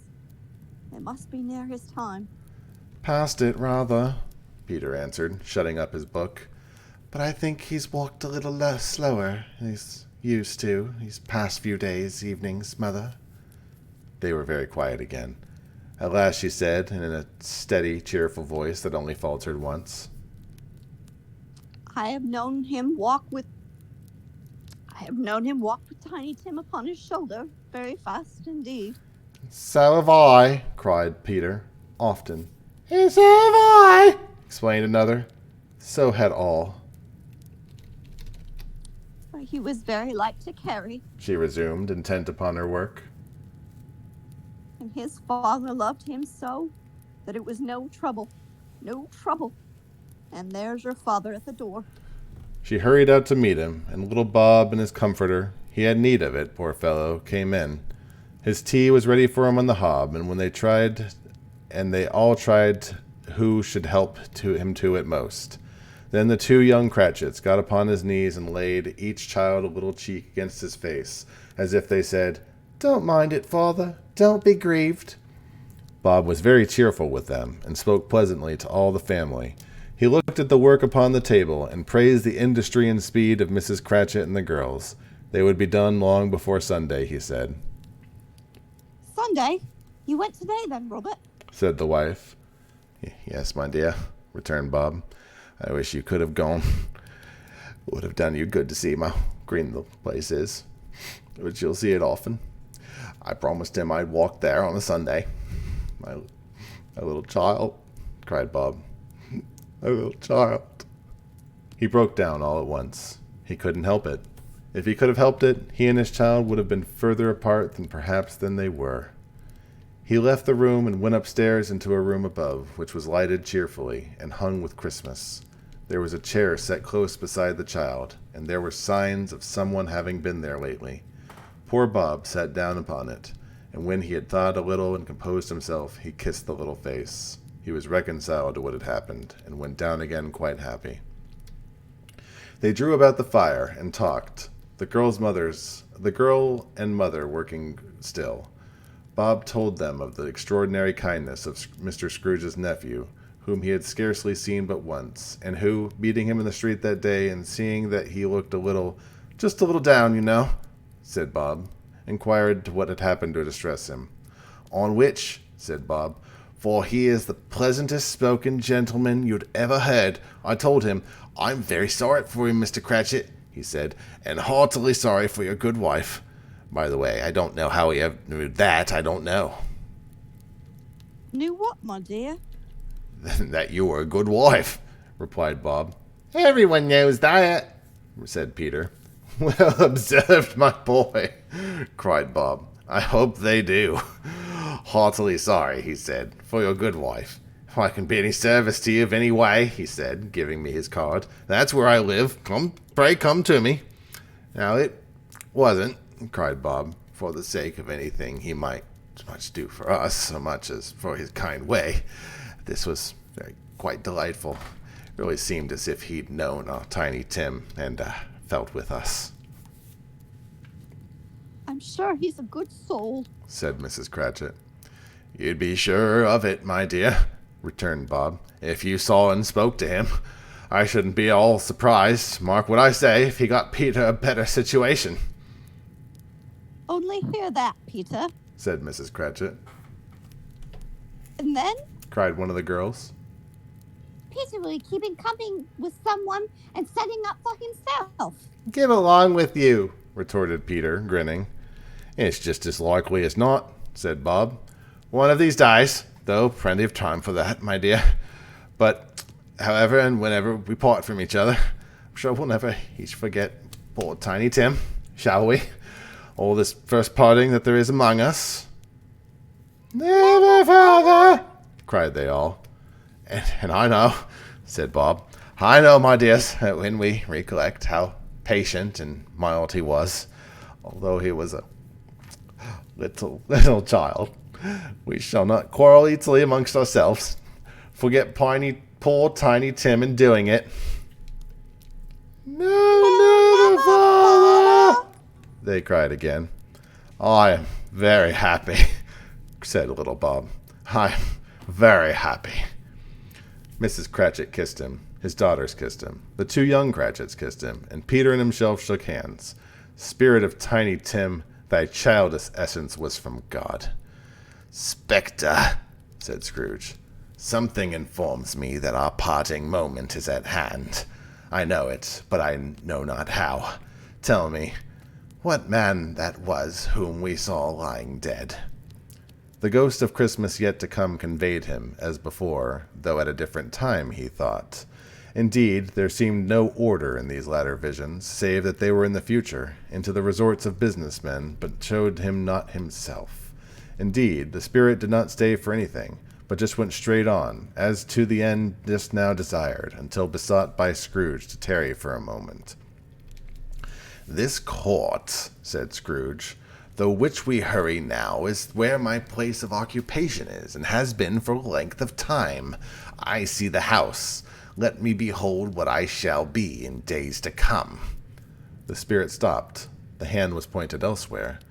"The house is yonder," Scrooge exclaimed. "Why do you point away?"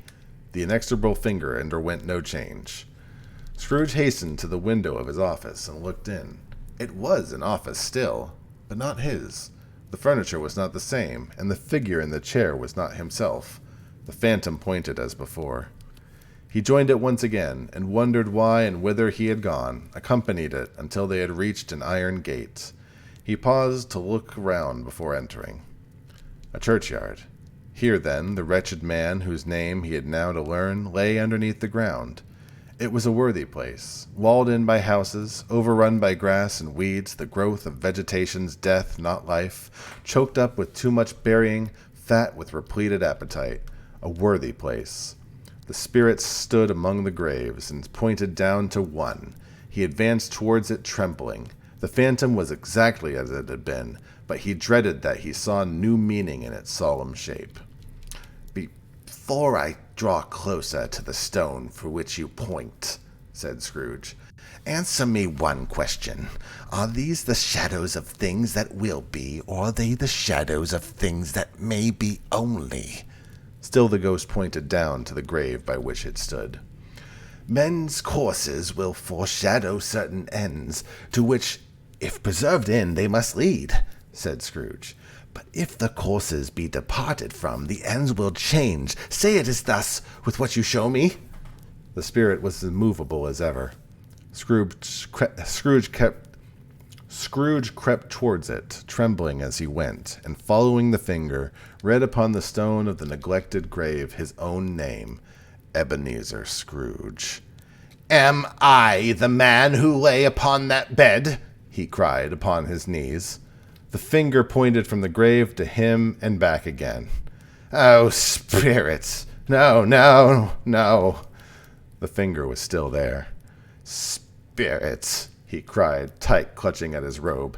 "Hear me. I am not the man I was. I will not be the man I must have been but for this intercourse. Why show me this if I am past all help?" For the first time, the hand appeared to shake. "Good spirit," he pursued, as down upon the earth he fell before it, "your nature intercedes for me and pities me. Assure me that I yet might change these shadows you have shown me by an altered life."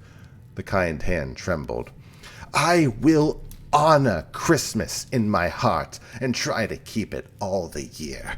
I will live in the past, the present, and the future. The spirits of all three shall live within me. I shall not shut out the lessons that I teach. Oh, tell me I may sponge away the writing on this stone." In his agony, he caught the spectral hand. It sought to free itself, but he was strong in his entreaty, and detained it. The spirit, stronger still, repulsed him. Holding up his hands in one last prayer to have his fate reversed, he saw an alteration in the phantom's hood and dress. It shrunk, collapsed, and dwindled upon a bedpost. Take a quick sip of drink. We're almost done. I think it's going to be just about the timing I expected. That's kind of impressive. Just a quick clap for Kitty while we're waiting. God, she's doing a great job. Just a dang champion over there. I just got a few more words to go. One more stave, and I'm pretty sure stave 5 is like the cheapest, the shortest of them by far. So let's get this bread. All right, stave 5, the end of it. Yes, and the bedpost was his own. The bed was his own, and the room was his own. Best and happiest of all, the time before him was his own to make amends in. I shall live in the past, the future, and the present, Scrooge repeated as he scrambled out of bed. The spirits of all three shall strive within me. Oh, Jacob Marley, heaven and the Christmas time be praised for this. I say it on my knees, old Jacob, on my knees. He was so fluttered and so glowing in his good intentions that his broken voice would scarcely answer to his call. He had been sobbing violently in his conflict with the spirit, and his face was wet with tears. "They're not torn down!" cried Scrooge, folding one of the bed curtains in his arms. "They're not torn down, rings and all. They're here. I am here. The shadows of the things that would have been may be dispelled. They will be. I know they will." His hands were busy with his garments this whole time, turning them inside out, putting them on upside down, tearing them, mislaying them, making them parties to every kind of extravagance. "I don't know what to do," cried Scrooge, laughing and crying in the same breath and making a perfect laocoon of himself with his stockings.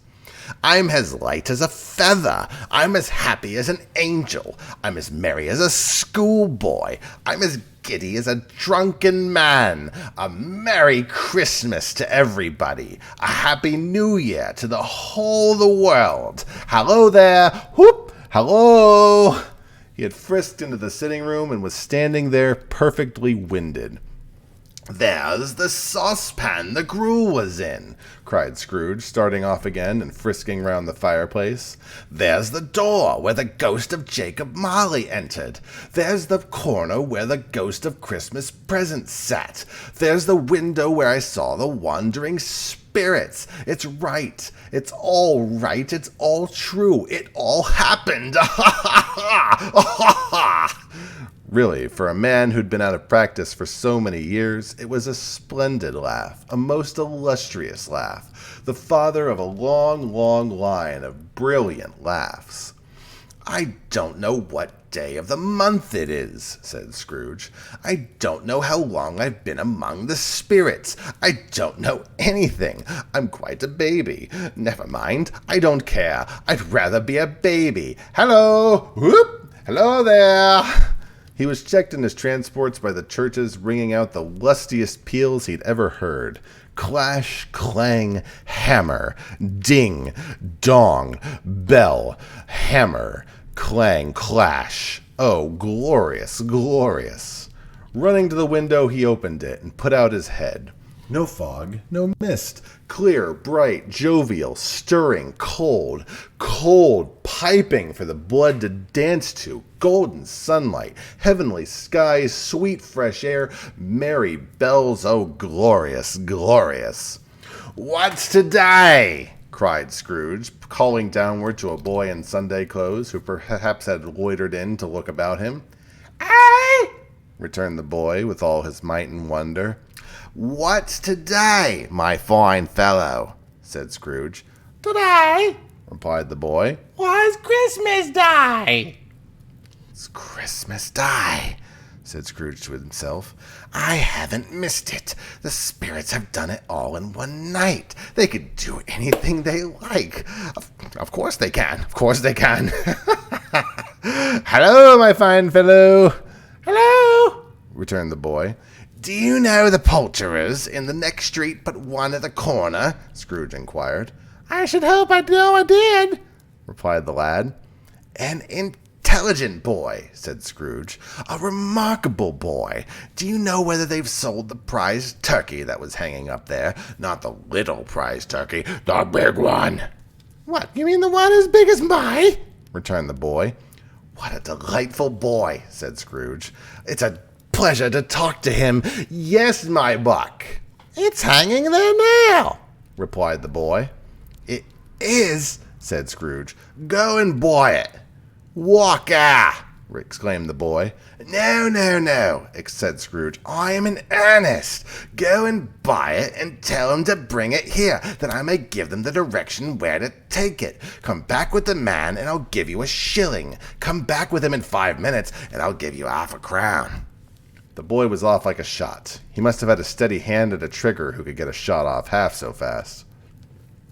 I'll send it to Bob Cratchit's, whispered Scrooge, holding his hands and splitting with a laugh.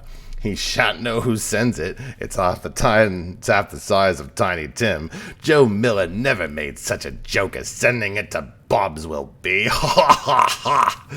The hand in which he wrote the address was not a steady one, but he wrote it, he did, somehow, and went downstairs to open the street door, ready for the coming of the poulterer's man. As he stood there, waiting his arrival, the knocker caught his eye. I shall love it, as long as I live, cried Scrooge, patting it with his hand. I scarcely ever looked at it before. What a humble, honest expression it has in its face. It's a wonderful knocker. Oh, there's a turkey. Hello. Whoop. How are you? Hello. Merry Christmas. It was a turkey. He never could have stood it upon his legs, that bird. He would have snapped him off short in a minute, like sticks of sealing wax. Why, it's impossible to carry that to Camden Town, said Scrooge. You must have a cab. The chuckle in which he said this, and the chuckle in which he paid for the turkey, and the chuckle in which he paid for the cab, and the chuckle in which he recompensed the boy were only to be exceeded by the chuckle in which he sat down breathless in his chair again and chuckled until he cried. Shaving was not an easy task, for his hand continued to shake very much, and shaving requires attention, even when you don't dance while you're at it. But if he had cut the end of his nose off, he would have put a piece of sticking plaster over it and been quite satisfied. He dressed himself all in his best, and at last he got out into the streets. The people by this time were pouring forth, as he had seen them with the ghost of Christmas present, and walking with his hands behind him, Scrooge regarded every one with a delighted smile. He looked so irresistibly pleasant in a word that 3 or 4 good-humored fellows said, "Good morning, sir. A Merry Christmas to you." And Scrooge said often afterwards that of all the blithe sounds he'd ever heard, those were the blithest in his ears. He had not gone far, for when coming towards him, he beheld the portly gentlewoman who had walked into his counting-house the day before, and who had said, "Scrooge and Marley's, I believe." It sent a pang across his heart to think how this person would look upon him when they met, but he knew what path lay before him, and he took it. "My dear madam," said Scrooge, quickening his pace, and took the older woman by both her hands. "How do you do? I hope you succeeded yesterday. It was very kind of you. A very Merry Christmas to you, madam." Mr. Scrooge? Yes, said Scrooge. "That is my name, and I fear it might not be pleasant to you. Allow me to ask your pardon, and will you have the goodness—" Here Scrooge whispered in her ear. Lord bless me, cried the woman, as if her breath were gone. Dear Mr. Scrooge, are you serious? "If you please," said Scrooge.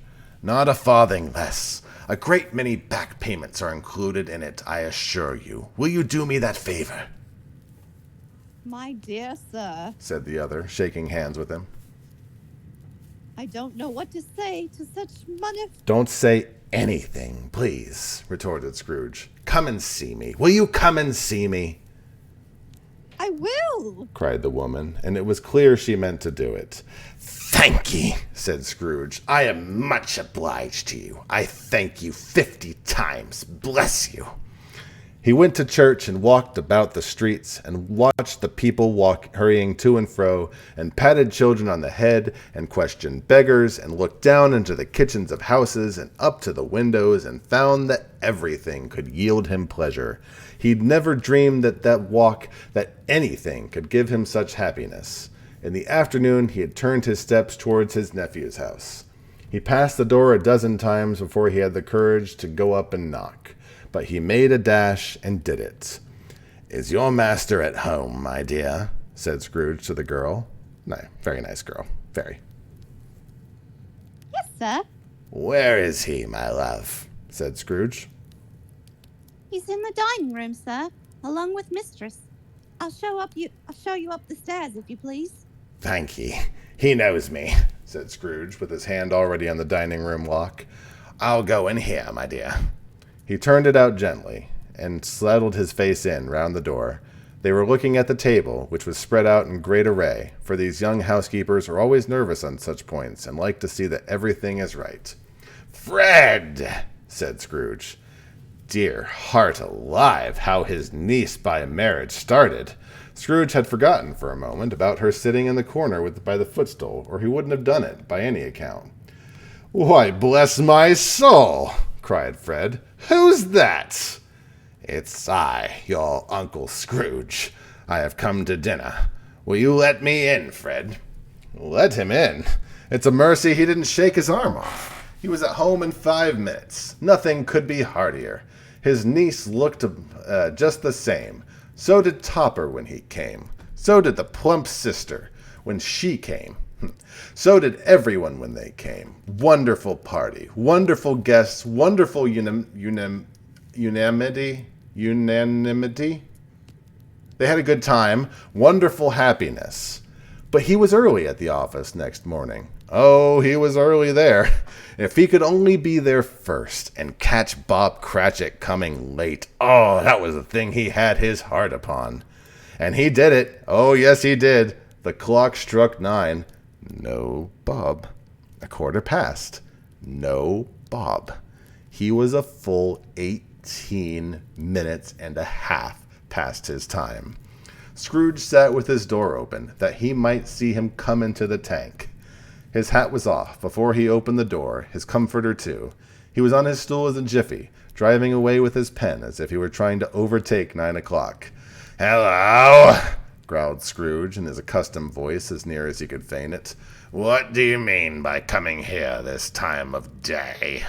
I'm very sorry, sir," said Bob. "I am behind my time." "You are?" repeated Scrooge.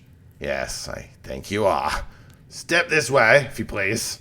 "It's only once a year, sir," pleaded Bob, appearing from the tank. "It shall not be repeated. I was making myself very merry, sir, yesterday." "Now, I'll tell you what, my friend," said Scrooge. "I'm not about to stand this thing any longer, and therefore," he continued, leaning from his stool and giving Bob such a dig in the waistcoat that he staggered back into the tank again, "and therefore I'm about to raise your salary." Bob trembled and got a little nearer to the ruler. He had a momentary idea of knocking Scrooge down with it, holding him, and calling him to the people of the court for help in a straight waistcoat. "A Merry Christmas, Bob," said Scrooge, with an earnestness that could not be mistaken, and he clapped him on the back. "A merrier Christmas, Bob, my good fellow, than I have ever given you for many a year. I'll raise your salary and endeavor to assist your struggling family, and we will discuss your affairs this very afternoon over a Christmas bowl of smoking bishop, Bob. Make up the fires and buy another coal scuttle before you dot another I, Bob Cratchit." Scrooge was better than his word. He did it all, and infinitely more. And to Tiny Tim, who did not die, he was a second father. He became as good as a friend, as good a master, and as good a man as the good old city knew, or any other good old city, town, or borough in the good old world. Some people laughed to see the alteration in him, but he let them laugh, and little heeded them, for he was wise enough to know that nothing ever happened on the globe for good at which some people did not have their fill of laughter in the outset, and knowing that such of these would be blind anyway, he thought it was quite as well that they would wrinkle up their eyes and grins, and have the malady in less attractive forms. His own heart laughed, and that was quite enough for him. He had no further intercourse with spirits, but lived upon the total abstinence principle, ever afterwards, and it was always said of him that he knew how to keep Christmas well, that if any man alive possessed the wisdom, may it be truly said of us and all of us. And so, as Tiny Tim observed, God bless us, everyone. The end. That was pretty. We did a good job, Kitty. Good job. We're giving you lots of claps. So you can't hear the claps, but I'm not doing it. The audience is. Bravo to you, Roar. Excellent reading. Thank you. I'm